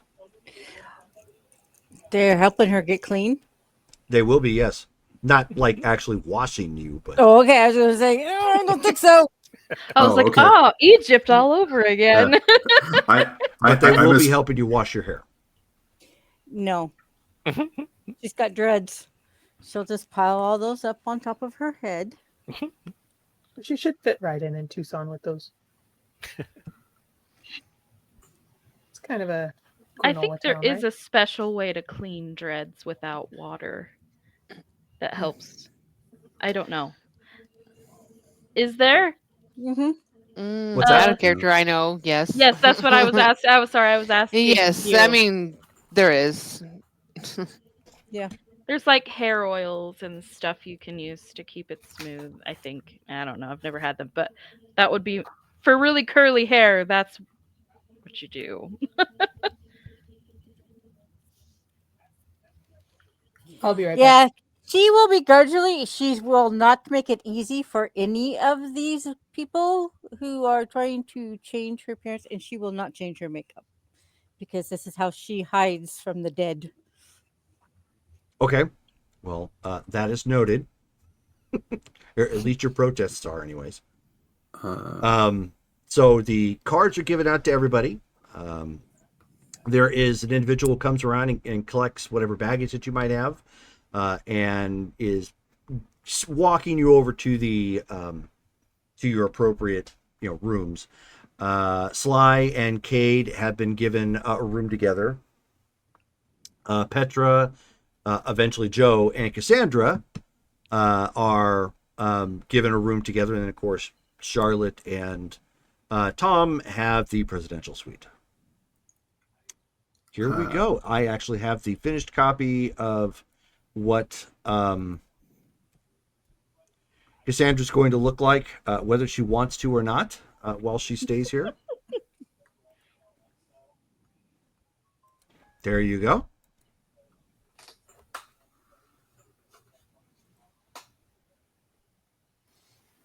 That's pretty good. Somebody kill her now. based on what Charlotte had asked on blacks and greens. So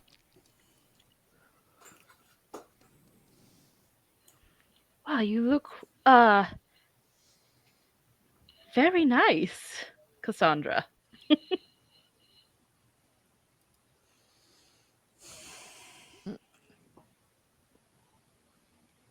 So basic. Yeah, I thought they were going. I was imagining something a little different. Never again. I'm afraid if, as Sly said, this does need to be integrated into your attire when we go out.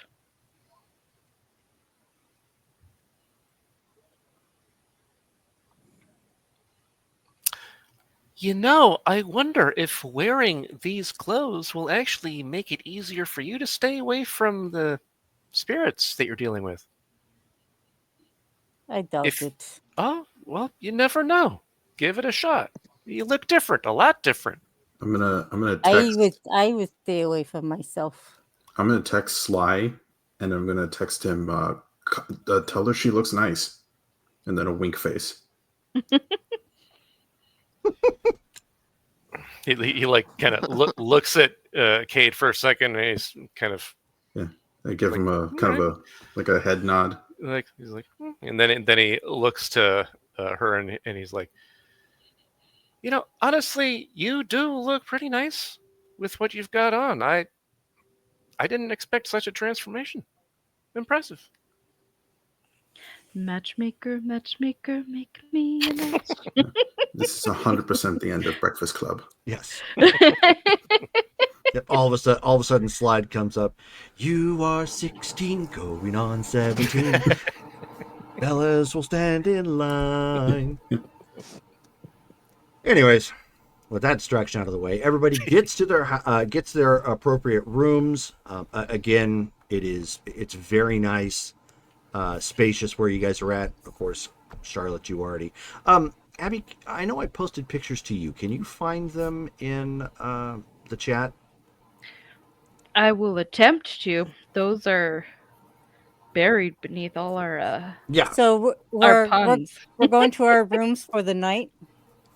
Well, at this point, you're just being given the ability to go to your rooms, and the luggage and whatnot is being dropped off.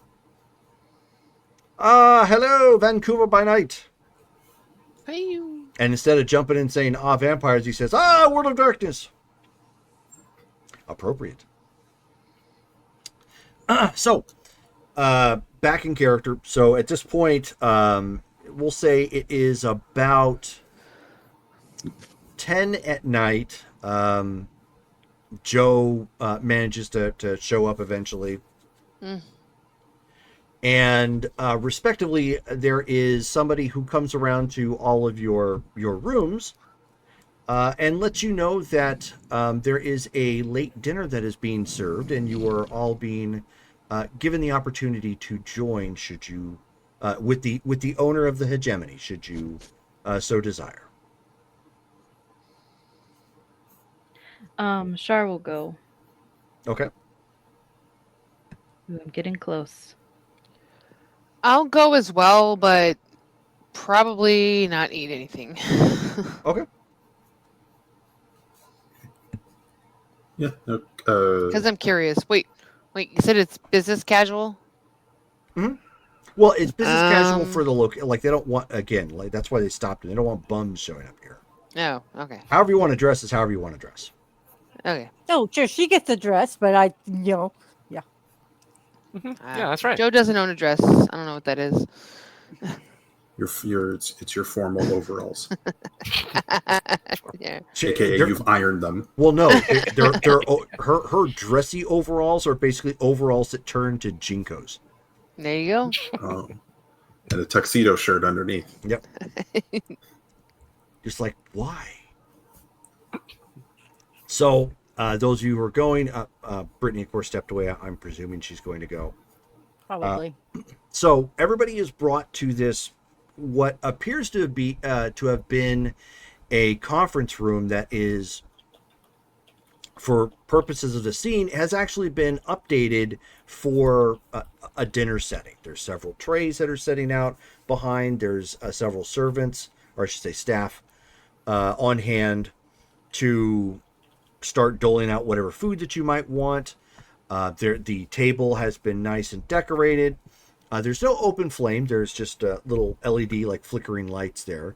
But the lighting above is setting for some mood lighting. It's dim but not super dark. You don't want to try and read in it per se, but it's not like you have to strain to see anybody really. There's a dozen chairs in here, obviously more than is necessary. And then Yeah, Cassandra would be sticking to Sly like glue. Yeah, expected that. Just kind of hiding behind him so nobody could see her. oh, there you go. Thank you. She has posted pictures of what the presidential suite looks like, and then the first one is the grounds to the hegemony. Although, many more stories.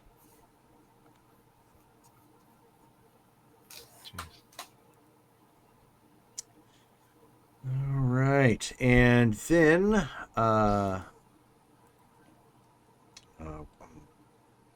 shoot, I'm forgetting the name of the character. I gotta look up something here. One sec. Is it Aaliyah? Yeah, it's Aaliyah, but I'm trying to find the picture I've got for her.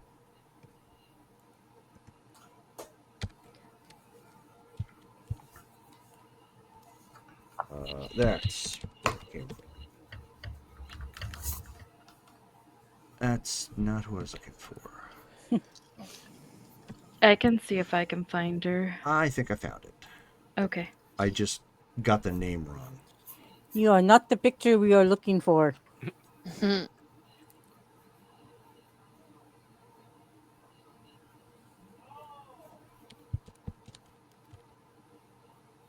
That's who I was looking for. Aha. Okay, 1 second, I'll get it. Aha, there it is. Never fails. It's been a while since I've had to look up her name. I'm trying to find it. So I can't find it on my computer. I don't want to go digging back in the chat that I was just in with Abby. Oh crap! Back up. I'm trying to find a decent sized picture of it, and I'm not finding one. So let's use this. I guess I won't. Let me back up again. There we go. Perfect. Well, I need to build out Petra's Pinterest board. Yes, you do. Mine is so big right now. Well, Petra... Mine is very small. and there are no shoes on it. No shoes. Sad. Okay. She's Yeah, got that. Petra She's got is that not green. Sophie. She's got that green suit on with pink Crocs. No, she has shoes that are appropriate to that outfit. Oh God, you're killing her. They're green Crocs. No. So there you go. So she happens to be in this black and kind of a red dress with gold lining around it. Her hair is blonde that has streaks of auburn going through it. Right now, instead of it being in a ponytail or kind of back and going down her back, it's actually just down to either side. All of the staff are very defer to her in a more than staff way. Subservient, right? Yes. And she looks around to everyone here, and she says, I'm glad you could all make it. I am Aaliyah. I'm sure some of you have heard the rumors that I am one of the benefactors of the coven that you find yourselves in. Well, Aaliyah, thank you for the support you provided thus far. Very appreciate it. You are welcome. This obviously is not the meeting in question. That will be tomorrow. She says, but I thought I would take this opportunity to allow you to sample some of our fine dining here, as well as to explain the situation here within the hegemony. She says, this is neutral ground. The supernatural here understand that, and they obey it. If they do not, it is upon pain of death.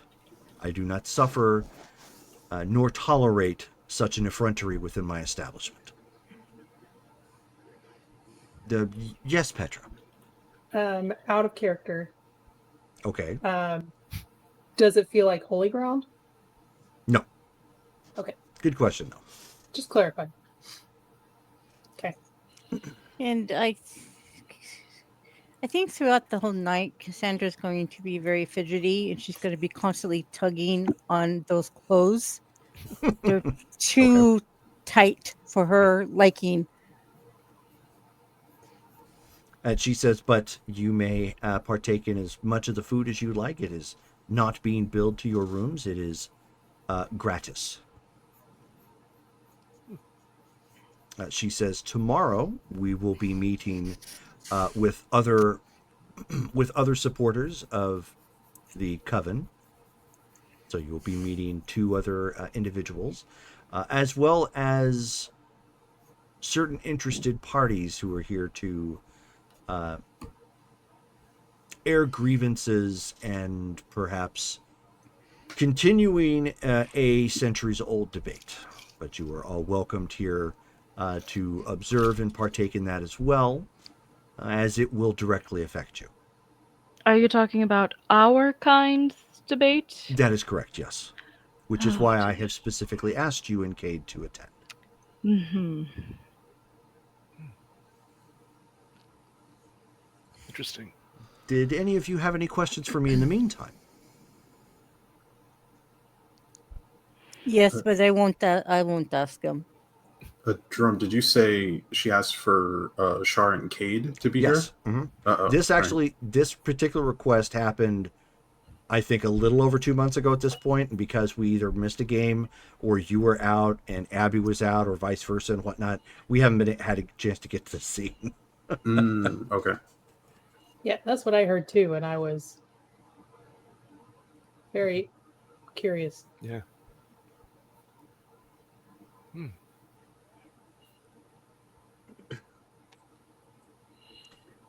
She says, well, since you either have questions you do not wish to ask or you're quiet, then perhaps... Are there going to be people of Horus here?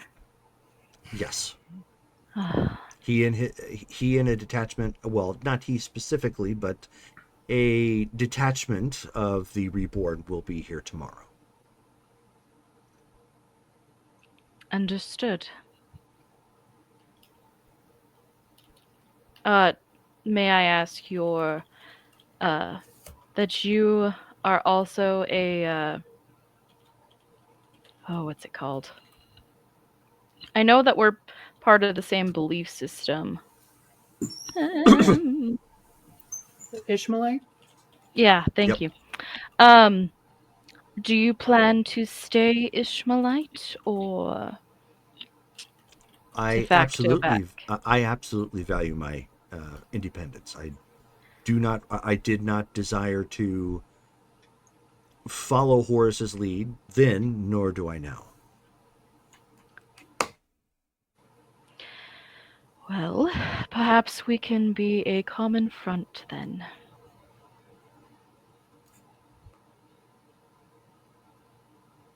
For the Horusites.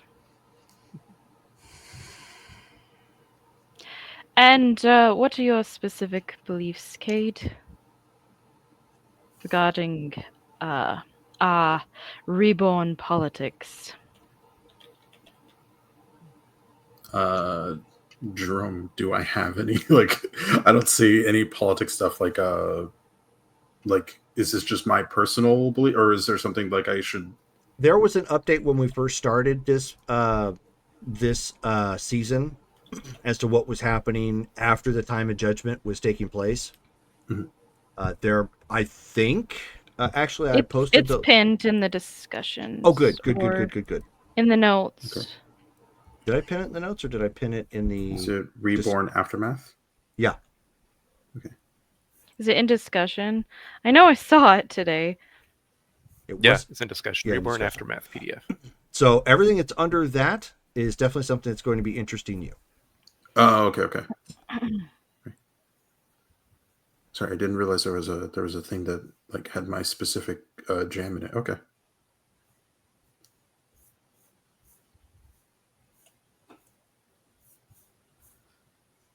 And then while you're reviewing that, she says, then I should share a little bit about Tucson and its nightlife.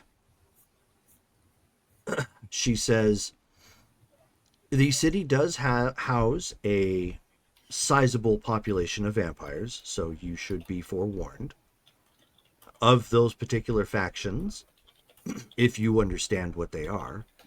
One of which happens to be the necromantic mafia loving Giovanni. And she says, and the other happens to be, I believe they refer to themselves as anarchs, but they are not terribly organized. She says, beyond that, almost all of the state belongs firmly to a faction that refers to themselves as the Sabbat. And they're not running wild in the streets? Ma'am? Oh, you mean the Sabbat or the anarchs? Sabbat. No. I have an understanding with the individual who holds the rank of Archbishop here. He does not allow them to enter the city in such violent means. That is a relief. I'm certain the anarchs believe so as well, but they frequently test that theory. So it sounds like the Wild West out here a little bit. It is a bit. But the individual I interact with, who bases himself out of Yuma, seems to be a rather cunning and, dare I say, wise individual, but don't let him hear me say that.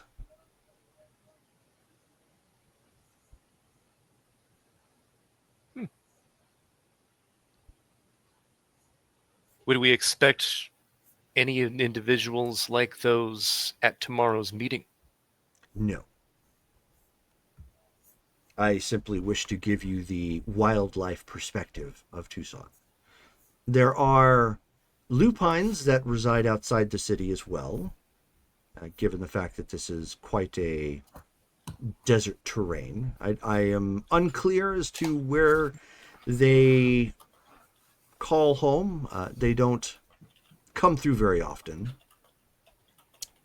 But even they know this is not some place to bring their little war.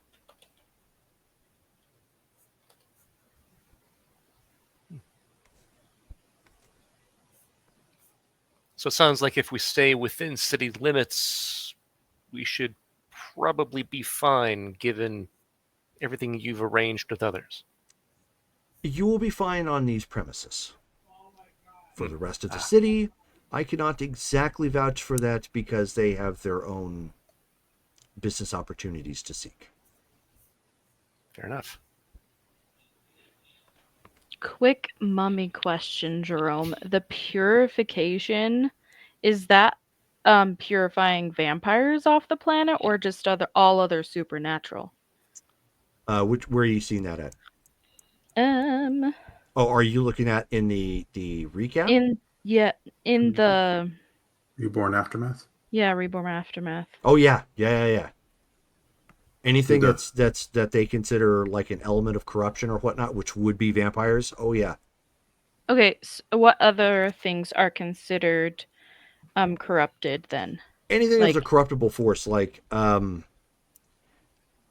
have to break this down out of character, but like some of the like the werewolves that you spotted in the last game that weren't Micah, okay. they would Black Spiral qualify. Dancers. Yep, Black Spiral Dancers. They would qualify.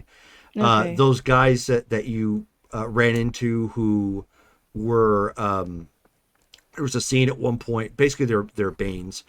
There were a couple people who were infested with Banes. So they're like, I don't want to say they're elemental spirits, but they're the same type of spirit that the Black Spiral Dancers deal with. I'm trying to break it down in layman's terms. Those would about obviously be targets. demons and angels. Essentially, demons would be too. Okay. Yeah, fallen angels. Okay. About Just Welshman? wanted to clarify that. Welshman. They're the worst. Definitely, yeah. Oh, it's because they can't understand our beautiful language. No, it's because you decided to name a little village in your with like 2 sets of alphabets. Yeah, because it's hilarious.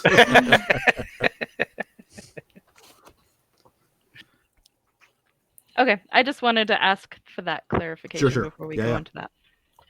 Okay. Okay. I think I'm loosely up to speed. Sorry, I didn't review this sooner. No, it's okay. I read it, but it's been a while. Mhm. But you asked me about my politics regarding Horus. Mm-hmm.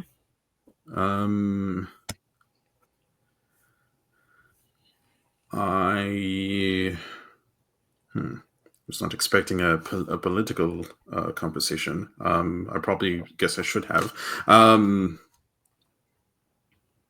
At the moment, I cannot speak for my compatriots. I believe acting with caution is the best thing moving forward, but I'm definitely anti tyranny, if that means anything. It does. I left the cult of ISIS long ago.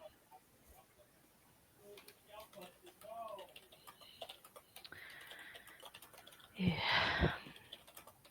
The cult of ISIS. What does that involve, if you don't mind my asking? Well, they were followers of Horus. Just pulling it up here. We are talking Egyptian deities, Horus, right? Yes. Yeah, Aaliyah smiles with that comment. She says, "Yes." Osiris, Set. So, the cult of Isis is a sect dedicated to maintaining balance and healing spiritual wounds of those who also support Horus. We're focused on helping wounded reborn and purging lingering corruption from the battlefields and that was both physical and spiritual. It was part of the reason why I was asked to join was because of my healing abilities even without magic. Then why would you choose to leave them? What changed? How you live a few 100 years and don't see the wars and the killing and all of that to make any difference, you kind of lose hope. Become disillusioned with humanity. With Horus. Pretty much. With Horus. Yeah, that was Aaliyah just jumping right in. I know. Yeah. Right. And He is the proverbial my way or the highway type of leader. Yes, and it got very frustrating being told constantly what to do, what not to do, and seeing them never make any progress after 500-600 years of working diligently. You kind of lose your aspirations. I understand. I understand completely. Me too.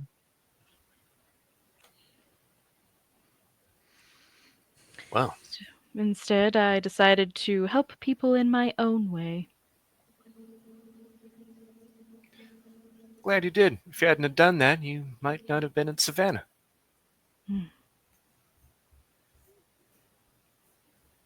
So Aaliyah at that point says, to put this in relative terms, Horus would be the equivalent of an unchanging Catholic Church, and we decided to be Protestant at some point. Pretty much. You can see Petra looks a little bit stiff, but doesn't say anything. The only It's, thing I understood was Catholic.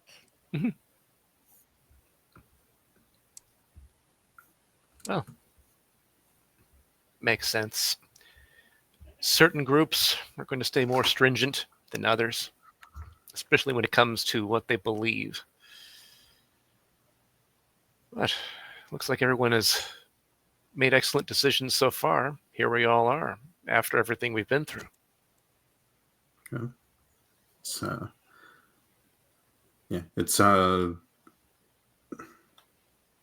It's difficult. Strict rules, they can be good in places, but too many rules keep you from doing the right thing at the right time, I guess. well, Of course. Horace doesn't listen to anyone. Yeah. He's tyrannical. Does he exist in a physical sense Yes. in this world? Yes, he does. Ah. Interesting. Do all of them? No, the Father Osiris has passed on to the. You might refer to it as a Shadowland, but it's beyond that. He was once in physical form here. It is a very long story that has to do with with Set and betrayal and our and their conflict with the followers of Set. I heard something about something of his got cut off.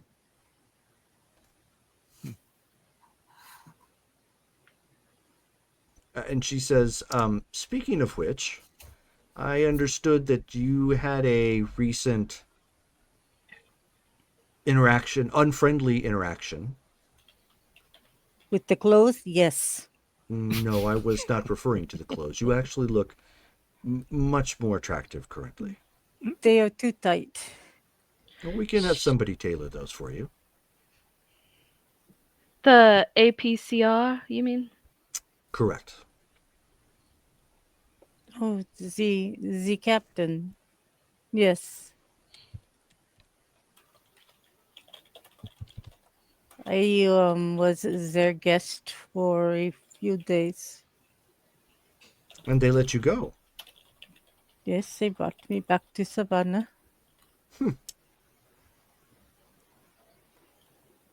That is interesting. That's not what they would normally do. I think they just see me as a voodoo priestess who was in the wrong place at the wrong time.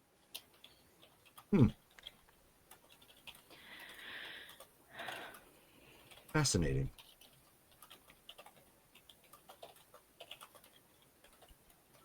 Cassandra, would you feel comfortable sharing your experience in the vis-a-vis the dream? Would you feel comfortable sharing that currently, or would you like to keep that secret for a little bit longer? I don't know what it has to do with what you guys have been talking about. Well, I am more thinking that perhaps our new friend Aaliyah might have some insight, or perhaps some knowledge that we might be able to gain if we share the portents of your dream. Good thinking. Very well. I also have not heard about this dream, except for the brief bits we talked about on the plane. It wasn't like a dream like you would have. It's more like a dreamscape, and it's on a wheel going around and around and around and around. And it is always sunset. It never changes. And the door is always locked until it wasn't. When I came out of this dream, there was ashes everywhere, dead bodies in these men in uniforms, and they took me away.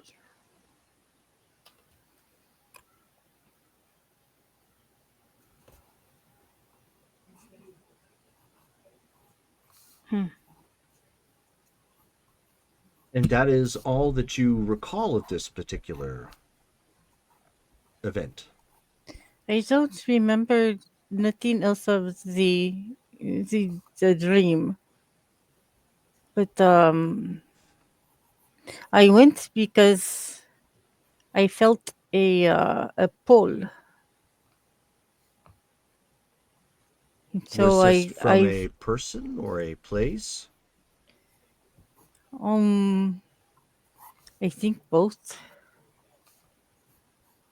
I ended up in the Appalachian Mountains at a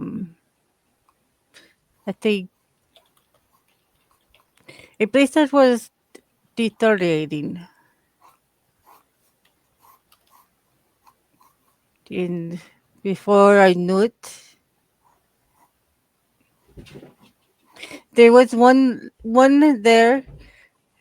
She called herself Mama Mira, and she was, I think, the one in charge.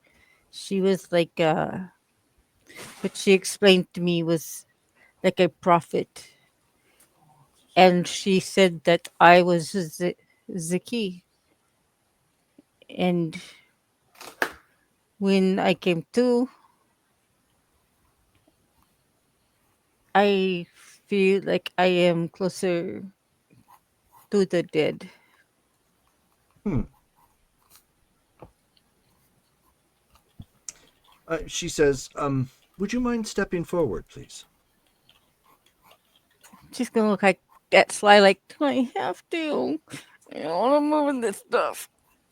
Be brave.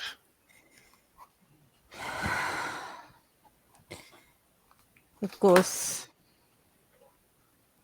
So she's very awkwardly, especially in those shoes, going to step forward. Okay. Still, yeah, pulling at her clothes. All right. So you step forward, approaching, and she begins. Her voice starts to sound sort of hollow. And with a bit of it like an echo tinge, almost as if like a microphone was picking up two voices at once on the same line. And she's speaking in Egyptian. Hmm. And then she places a thumb right on Cassandra's forehead. Right on the moon? Well, where it would have been, yes. She focuses for a moment. Her eyes are closed. and there's a brief moment, about 10 or 20 seconds after she allows Cassandra to step away. And Aaliyah, looks and she opens her eyes and she says, "I am familiar with this, Mother Mirra. I just wish to experience what it was that you were experiencing, to confirm." Does Shar recognize what she did, like the ability or anything? You could certainly take a guess. Give me a wits and occult check. Difficulty 7. Okay. Wits and occult.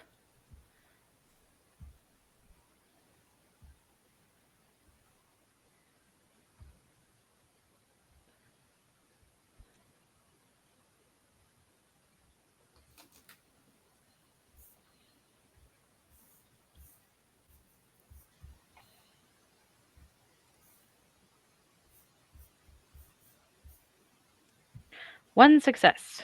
Okay. I mean, you're not too sure specifically, you only got one success. If you had to take a guess, maybe it was some sort of mind reading or something. Okay. She says,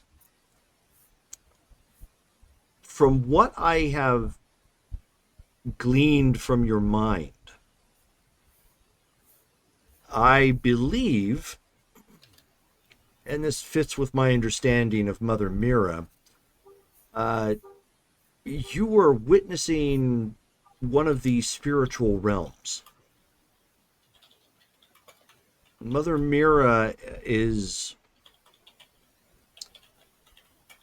not a mentally stable vampire. And her little cult, ever since the night of Blood Rain, have been attempting to, as the Doors would put it, break on through to the other side. They want to see, they want to glean its secrets. The problem is they don't understand what it was that they were seeing." So I was the key to that. They were using you as a living conduit of some form, which is why you're probably dealing with some sort of residual effects as we speak. What kind of residual effects? Well, you seem to be complaining, or at least noting, that you have a discomforting connection to the dead. I have always felt the dead around me, but this is different. This is very different. Yes, they know that you can hear them and can communicate with them directly. We Is there any way for Cass to mitigate these effects? I'm sure she could develop some sort of ward. That would certainly keep them at bay. Do you know if these side effects will ever abate, or is it something that she's stuck with for a certain amount of time? To the best of my knowledge, she is probably stuck with this. They were operating in unison to break through spiritual barriers that are beyond our actual comprehension. They could perhaps craft a permanent ward that could be taken on or off. That would be, if she is concerned about unwanted interaction, that would probably be the best bet.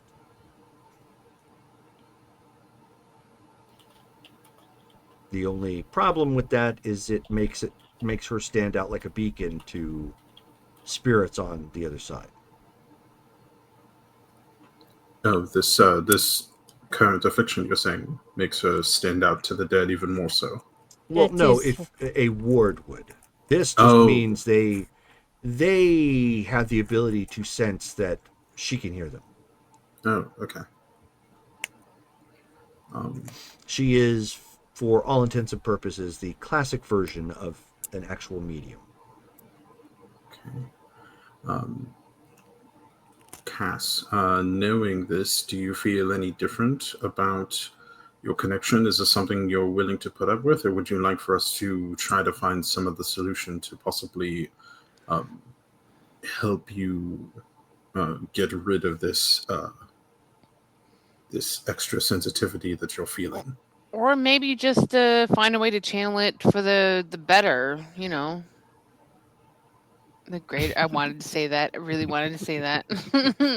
I mean, for real. Like, I mean, it's not a bad thing to be able to have that kind of an ability, but maybe there's a way to tame it. I mean, true, but I guess it depends for Cass. Like, are you feeling discomfort from this? Is this hurting you? It's not hurting me. It's a nuisance. It's haunting. Yeah. It's like.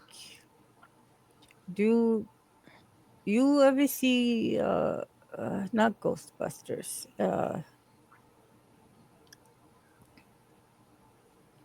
Those guys who chase ghosts. Yes, we are them. Besides us, it's like that. It's like I am the one being haunted and not the building.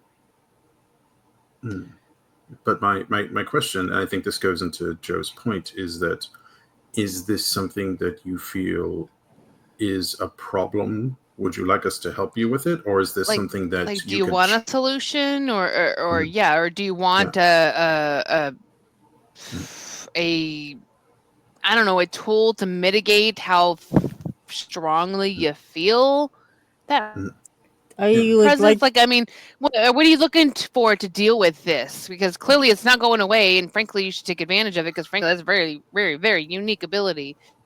I would like to, but it can make you a target. I would like to turn it off when I want to. Okay. So it sounds like you need some training or some advanced like ability type deal, like to try to do that. Learn how to use it. Yeah, use it or lose it type of deal. You know, why not? They get very loud. Yeah, I mean, shit, I get that ringing in my ear sometimes. Like that's annoying as hell. But to have all the like extra voices and stuff, like, yeah, I can't even imagine. And they all want something. Yeah, I'm like haunted by like my ghosts of Christmas past, but I can't imagine you're getting everybody's past. Cass, who did you learn your current capabilities from? Who taught you how to do what you do? My mother. Is there anyone like her who's ever dealt with dealing with spirits you could learn from? Not like this. But do you think you could learn from some sort of mentor, even if they didn't follow perhaps your particular persuasion?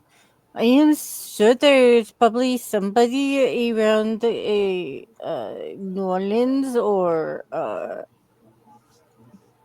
in the swamps of Louisiana. That is where I am from.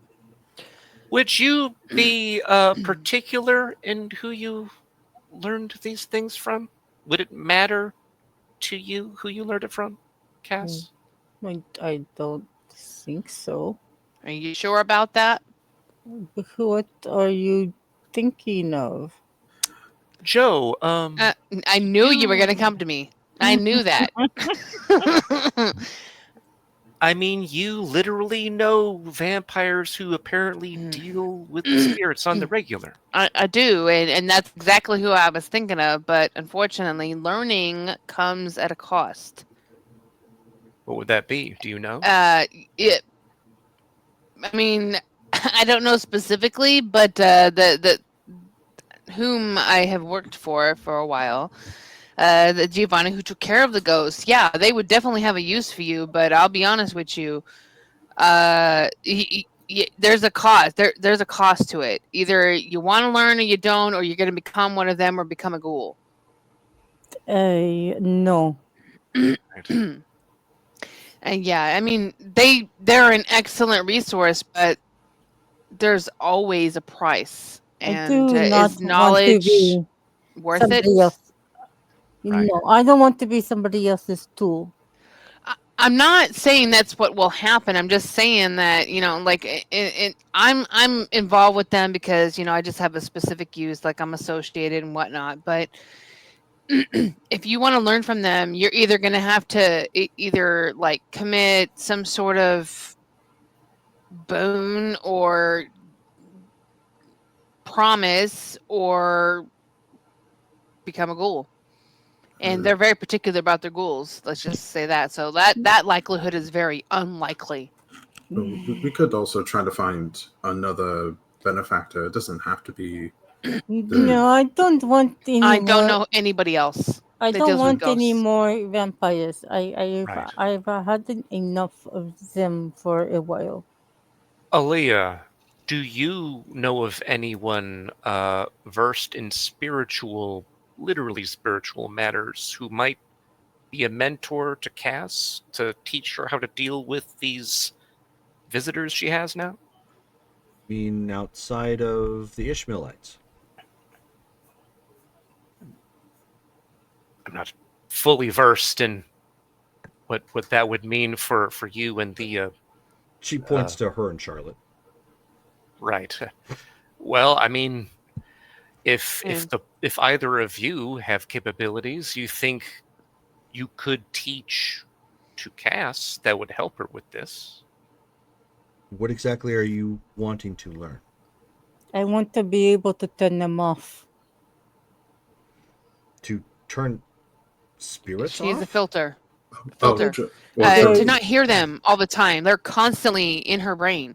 Well, because I think Jerome stepped away when we were talking about this. Oh. But yeah, we were talking about trying to find somebody who could teach Cassandra how to like channel this like new spiritual turn it affinity. off, turn it up, down. How sort to of be a deal. proper How to control it. medium. How to Yeah. be a Yeah. yeah, how to be a There you go. proper medium. Well, I don't know if Charlotte has that capability. I have not spent time quizzing her on all that she knows and doesn't know. But that is something I could assist with. I can speak with them, but not like she can. Seems like it would really help if she could make them go away when she wants to. So if that's something that could at least help her start with, if either of you have that power or knowledge to teach her. Do I have to wear this stuff? If you're going to be here, then yes. Mm-mm. We can find us some things other than Crocs to wear. I mean, And these lessons could possibly happen outside of the hotel, perhaps maybe in a cactus garden. I don't know, some place where there's less dress code. Look, She recommend- shakes her head and she says, "I am here on most occasions." Don't know that I recommend going barefoot in a cactus garden. If she goes yeah. barefoot in a swamp, how much worse could it be? I do not feel like Look, myself. I mean, frankly, to train, you don't need special clothing for that. This is just for where we're at now. Is just more like the situation. But I mean, to train, I mean, come on, you can be barefoot if you want, but I don't recommend it in this desert. She looks around. No, you guys have scorpions. I'd rather deal with the alligators. Well, it sounds like if you'd be learning from Aaliyah, if she's willing, then that would be within the building here on the premises. I think it's worth it. I agree. It's easy for you guys to say that. Well, But this is not who I No. am. We It's not understand it's not easy. who you are. Yeah. We understand this is difficult. However, sometimes difficult things are necessary to push through. yeah. We are acting in. We are hoping for your. We want you to be safe and we want you to be happy, Cass. We understand you're in a moment of discomfort at this moment, but we have someone here who could potentially help you with this. And even if it means just a few more moments of discomfort, isn't that worth it in order to alleviate yourself of this constant bother you find yourself in with these spirits that are hounding you all the time? Very well, very well. Pick which discomfort you wish. I mean, to be honest, how many? I mean, and she's gonna kind of like just kind of sit down in front of her and just be like, how many other people would you know, frankly, that would come out here to a whole nother state to figure this out and to give you a resource to figure out your shit? I did not realize that they came here just for me. Clearly, this is right now. This situation is for you. We want you to have a resource and a mentor to figure out your own abilities because we believe in you, and we want you to be able to succeed. So why don't you do us the favor and actually accept the help that you're being given? I did not say I would not accept it. Well, your whole mannerisms and attitude are saying that you won't and you don't want to. You.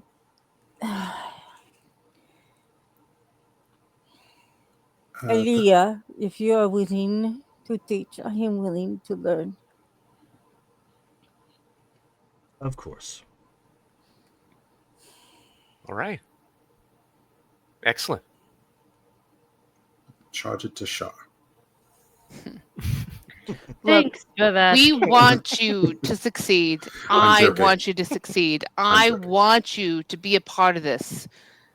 I don't know what we can do without you being a part of this, to be honest. I love your opinions. I love your fashion. Frankly, it's very unique. I want this to succeed. I want us to succeed. And we're all here for all of us. And this is part of us. You doing this is all part of us. Aaliyah just agree kind of with does one Joe. of these numbers and she says, "So saith the Nephilim." I believe that this calls for a group hug. Let's bring it in, everybody. All right, let's do And it. Joe's like, And- Yeah, so did, yeah. Yeah, Charlotte on, is a come little on. like on the outside, like No, yeah. I'm everybody- participating. everybody group hugging. Yeah. Cass and Joe were like, Group hugging. "Oh!" Yeah. Has Petra run away? Is Petra there? She's being pulled in Petra by has been Sly in- if she tries to step away. Like, come on now, come on, bring it in. Yeah, bring it in. Yes. she's been mostly watching this kind of with amusement, but And now you if now they're go. insistent, then she'll step in. Okay. Come on, coven buddies, unite. Yeah. Let's So go. Aaliyah is obviously not involved, but there's a moment where all of you bring it in for this hug. Whether you're cringing or you're resisting or you're just like, ah, and then the tension breaks as you hear clang clang clang clang clang clang. What was that? And suddenly Petra is surrounded by like all this crap at her feet. You know, like there's like a knife, there's a kukri knife, there's like two swords. He's just flying. Did we just squish that out of you like a? Oh, how embarrassing! I'm so sorry. You loot drop. Wow, that's what happens when you get a one hug? moment. Okay. You know, there's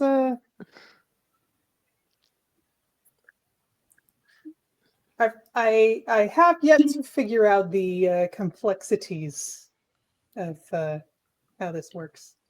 I would really beg your like to, pardon. borrow that and see if it could be duplicated. Yeah. Uh-oh. The handbag of holding. All of a sudden, Charlotte's quietly playing Weezer in the background. If you want to destroy my sweater. It works with the glasses. I mean, Petra will shrug out of it and like hold it out so she can look at it. It's literally an ordinary sweater. That's exactly what it looks You can like. do one of these numbers and a whole bunch of other weapons fall out. Well, if she hands it to Charlotte's like getting in the pockets, like totally going like she's like study reaching in mode. like Mary Poppins, but Oh, it yeah. like stops at a normal pocket size. Can I like roll a intelligence or investigation or occult or something? Why don't you give me perception and occult? Okay. I'll help Petra pick up all of her armaments off the floor. I will Yeah. lay them out on the table while I'm waiting. Yeah. Actually, you know what? I wonder. She's definitely ogling. Yeah. Is that proper table manners? I mean, we're Put your just in like longsword on the right hand side a. near the salad fork. Actually, Jerome, And could what's I? the difficulty, Jerome? 6? What is your Petra? What is your stealth and arcane? 1. Between the two, you have 1. I don't have any stealth. Wow. Okay, so 7. That's how we keep catching her. Yeah, exactly. 2 successes. Okay. You don't see anything that's special about the sweater, per But se, Pockets. or even the pockets. Oh. But you do detect, like in a sense, like there's something mysterious about Petra herself. So it may not be the sweater or It's cardigan Petra. at this point. Yeah, it's Petra. So Can so I- when you look at it and kind of do one of these things, you're like, okay, well that's kind of meh. And then you think about it because you're trying to run it through like magical science, for lack of a better term. Alchemy. And you're like, I wonder if she could duplicate this. She's put on a different coat or something, and you think that might actually work. It's probably tied to her. Can I like pick up one of the weapons and like hide it behind my skirt, or like? Yeah. I mean, maybe my skirt has pockets. So that Char looked weird, pouts a little but- bit because it's not something she can replicate. It's like, darn. Hands the sweater back. That ability is tied to you, unfortunately. And she like pats it and hands it back. Apparently you don't need your sweater. It can be on any item, I believe, with that you want it to be on. It's just something I've always been able to do. Oh, wait. So you knew it wasn't just this cardigan, or? Oh, no, it's not. It's not the cardigan. I haven't been. This cardigan is only. I think I got it at the Gap like last year. Oh, I think Why, we were all why under do you always wear the cardigan then? I think we were under Well- the impression that the cardigan was magical. It's just a cardigan. I just Oh. think it, ties together the outfit. It matches my aesthetic. Your mom Oh. look, yes. So I- you have the ability to hide things in a special hidden place. Well, Interesting. I need to have my sword all the time. Can I Right. confirm? That is a So- natural state of being. It's just how I live.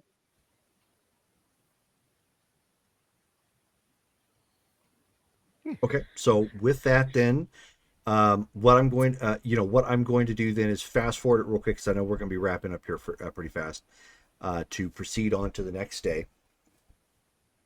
Just before everything, I'll get basically the setting going here. So the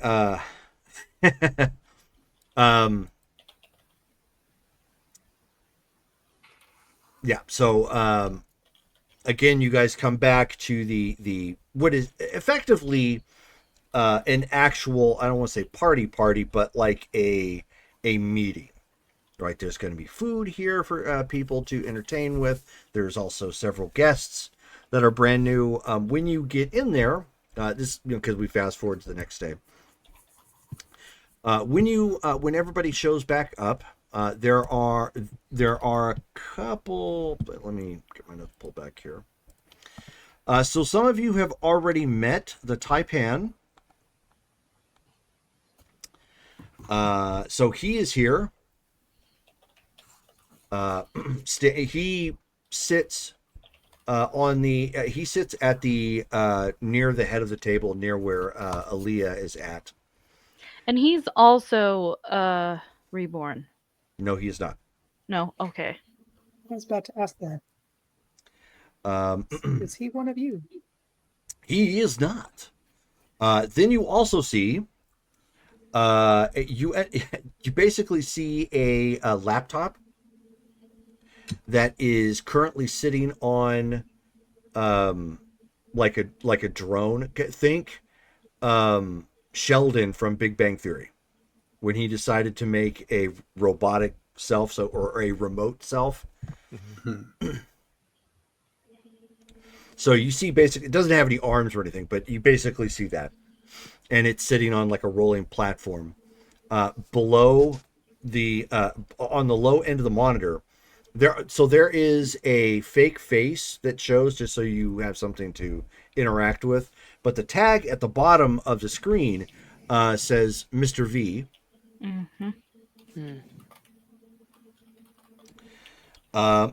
You also see. I need to back up and get this person's info. Hold on one second for visual. You see somebody who appears to be of a scholarly bent, middle-aged. He, but one of the things you do note is he is wearing your guy's badge. The symbol that you guys were given, he actually has like a version of that on his breast pocket. The kind of an obscura symbol. Yep. Okay. But dressed nicely, very professionally, has glasses, which anybody wearing glasses in movies must mean you're smart. Or evil. Or both. No, if any characters have a pinky ring, then they're evil. Oh, then they're evil, yeah. Yes. Oh, sorry. Or they're under disguise like Superman. Yep. I'm mixing up the movie rules and the anime rules. Exactly. And then at the other side, by the way, Mr. V is sitting at the end of the table across from the Taipan and next to Aaliyah as well, given his station as a benefactor for your particular group. And then there is a spot for an individual who, where did I put that one? Was it here? Oh, maybe I put it here. No, couldn't have been. Aha, here we go. There is a sort of thin-looking woman, very blasé by expression, almost as if she's not here, but she is. Pale, sort of pale skin. One of the notable features about her, she is actually in. You do see that. Speaking of which, you do also see she has a cross around her neck, but you see that her outfit looks a little dated, but it could still pass for like retro in certain crowds, high end. Vintage, yeah. And she happens to have what appears to be a wedding veil that has been converted into a mantle that sits across her shoulders. And those are and for those of you who don't know and you're thinking mantle across a fireplace, no.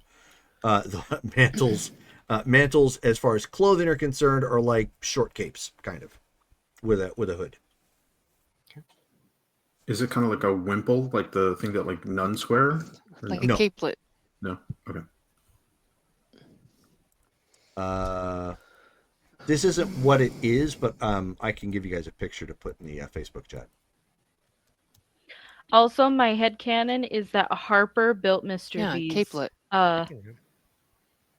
Mr. V's machine. Setup. Oh, it's My headcanon. Gotcha. Okay. My headcanon is that the face on the screen is Max Headroom. That'd be great. You couldn't take him seriously if it was like that, although it'd be funny. He happens to be there. The other delegation that they're waiting for hasn't actually arrived just yet.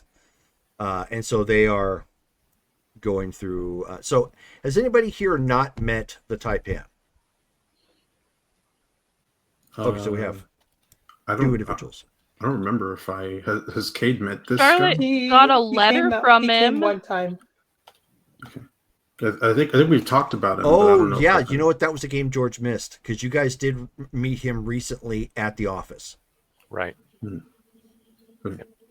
Yeah, Charlotte got a letter from him, but that's it. Okay, so three people basically. Okay, so at this point, the robotic unit kind of rolls back out and looks, and you can actually see the laptop kind of pivot a little bit, so the camera on it can look around, and it says, "Greetings, Coven of Obscura. I am Mr. V. Welcome." Hello. Nice to see you, Mr. V. If it says, "Do you want to play a game?" I'm running.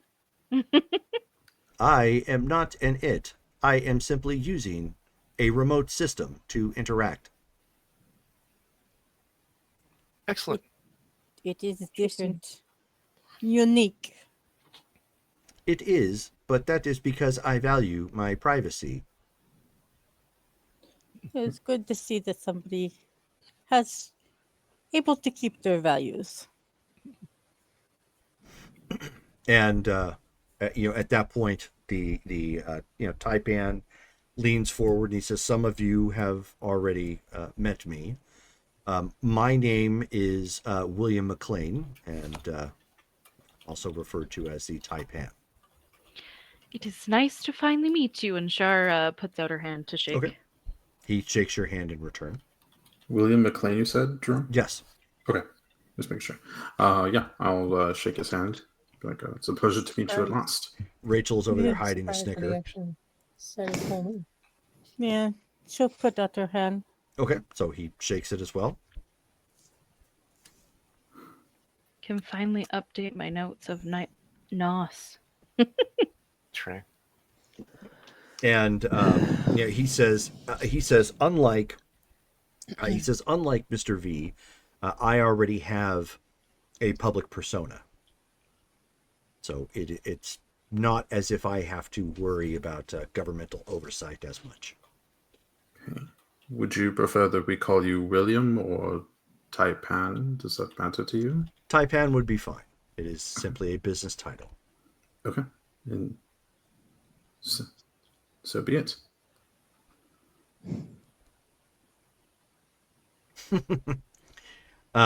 He says, but since there are a few of you here that have not met either of us, did you have any other questions before the others arrive? This is the first time you've had a chance to meet all of us at once. Does Aaliyah have a surname? No, Aaliyah is Aaliyah. Okay. Hey, Cassandra is kind of fascinated with the robot and computer and stuff. And So she's kind of staring at it. Does the Taipan look like he has any supernatural abilities? Or human? I don't know. How are you examining him in that fashion? How are you looking at him? I'm gonna put my glasses on. Okay. I'm gonna also do a aura check. Okay, go ahead. I'm just Perception and empathy, difficulty 8. That is a botch. Whoa! Where's your willpower, girl? Do you have a I'm reroll? forgetting I have that. No, Mike says Plus one two of you should have a smoldering. +2 smoldering gaze. So. It's not me. I'm trying to be Perception, nondescript. Do you have a reroll? I'm gonna use a willpower. Okay. There you go. Actually, you know what? I'm gonna re-roll because I don't want to go through this meeting Tripping out again. blind. Right. He's got flashbanged. I know. Yeah, and I'm That gonna is- add a will. 3 successes. Mm. Okay.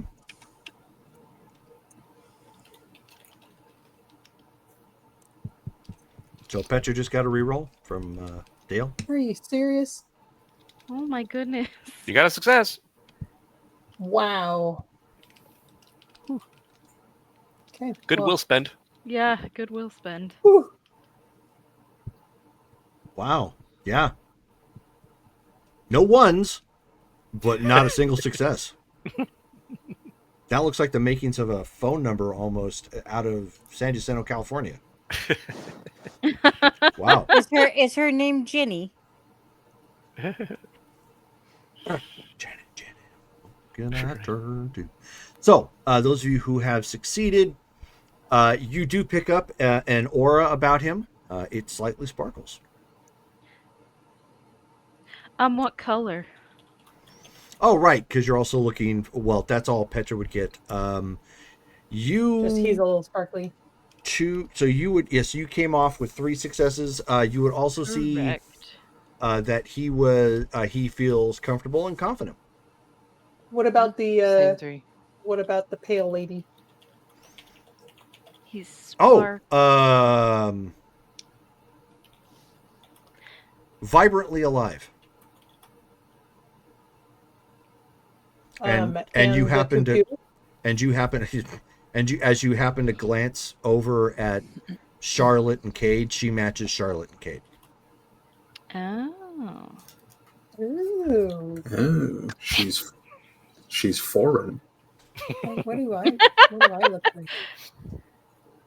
Where's That's Sparkly? it. And the computer, it just glows a little brighter because it's electronics.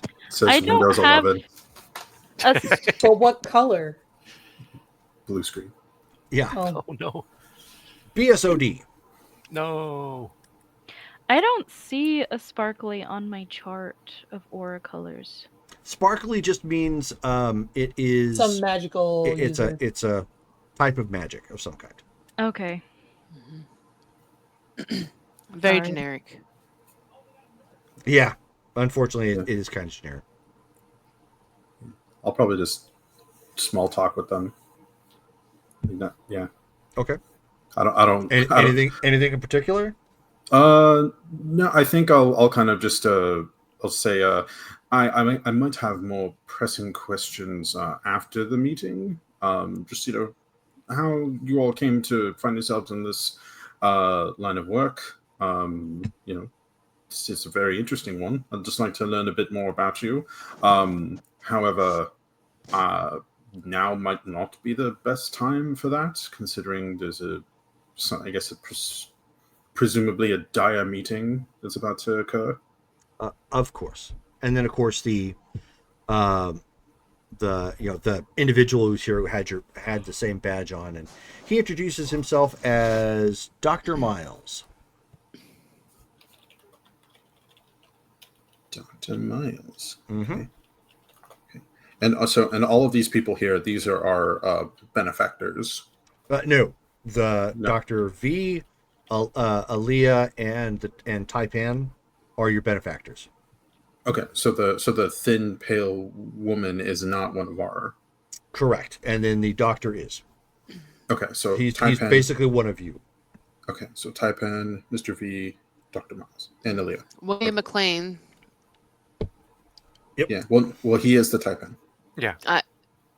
Put his name down. It's Yeah. important. Yeah. No, I wrote it down. It was because he told us to call him the Taipan. So. Mhm. Dr. What? Dr. Miles. Miles. Miles? Is that the lady? No. That's the scholarly gentleman, the middle-aged guy Yep. wearing the badge. Oh, right. Okay.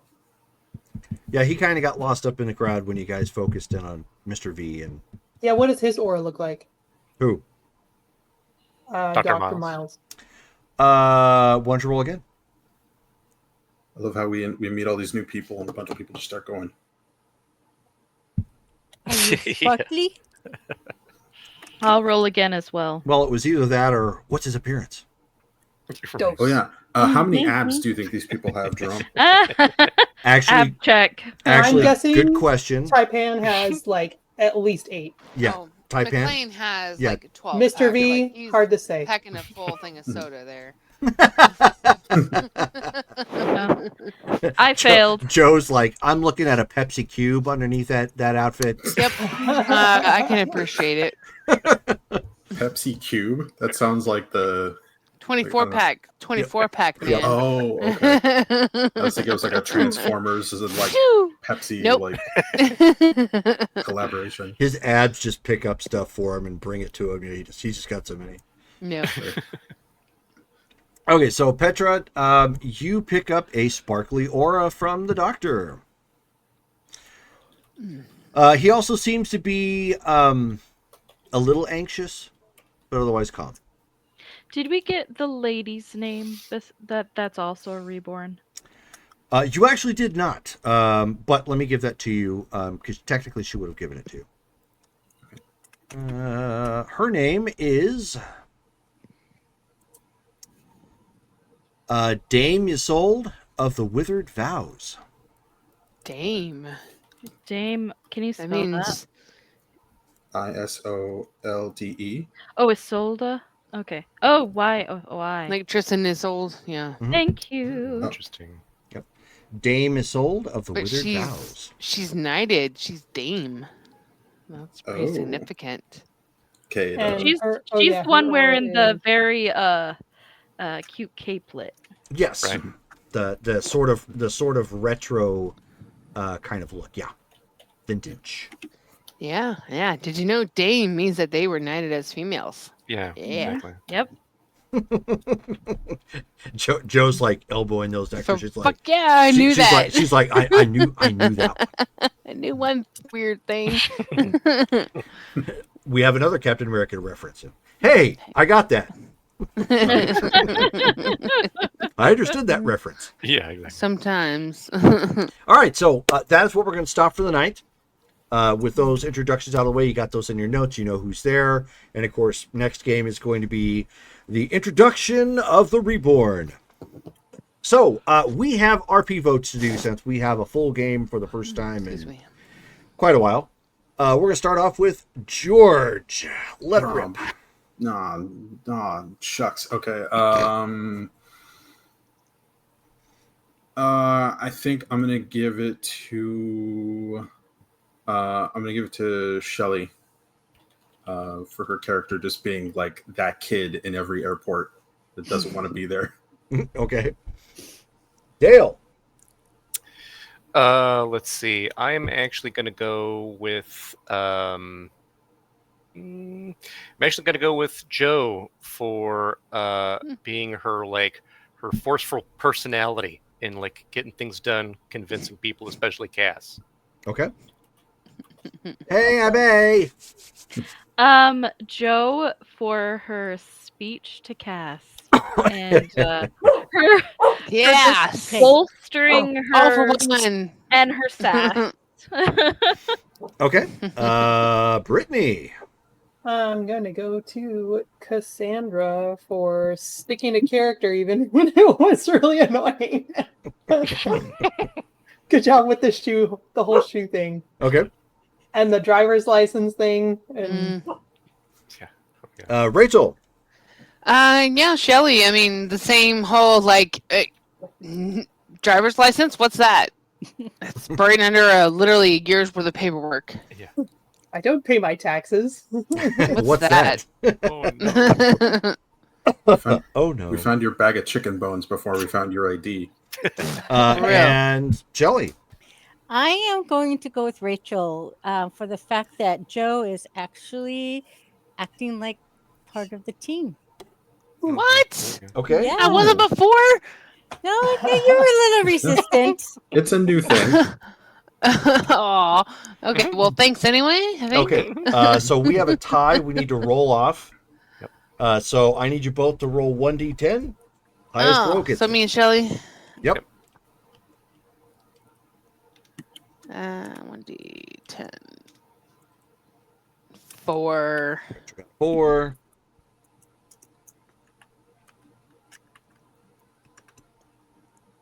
Shelly got an 8. Okay. Congrats. So Shelly, you get 2 points for this game tonight. Go ahead and add that to your character sheet. I don't suppose I can spin Nope. points. Well, not right now. I had to try. So tomorrow is our Marvel Superheroes game, which, as it had been pointed out to me, and I actually concur, if you enjoyed the Fantastic Four movie, First Steps coming out, there's a lot of very similar vibes that happen between that movie and our Marvel game, so I am going to kind of hype the two at the same time. That starts at 6 p.m. Pacific Standard Time tomorrow. And then on Wednesday is going to be on the 6th, is going to be our Survivor's Dawn. It's going to be back to Rifts and finding out just what in the hell is going on. So thank you guys all for hanging out with us and chatting and following, and we will catch you all again next time. Good night, guys. Good night. Hi. Good night.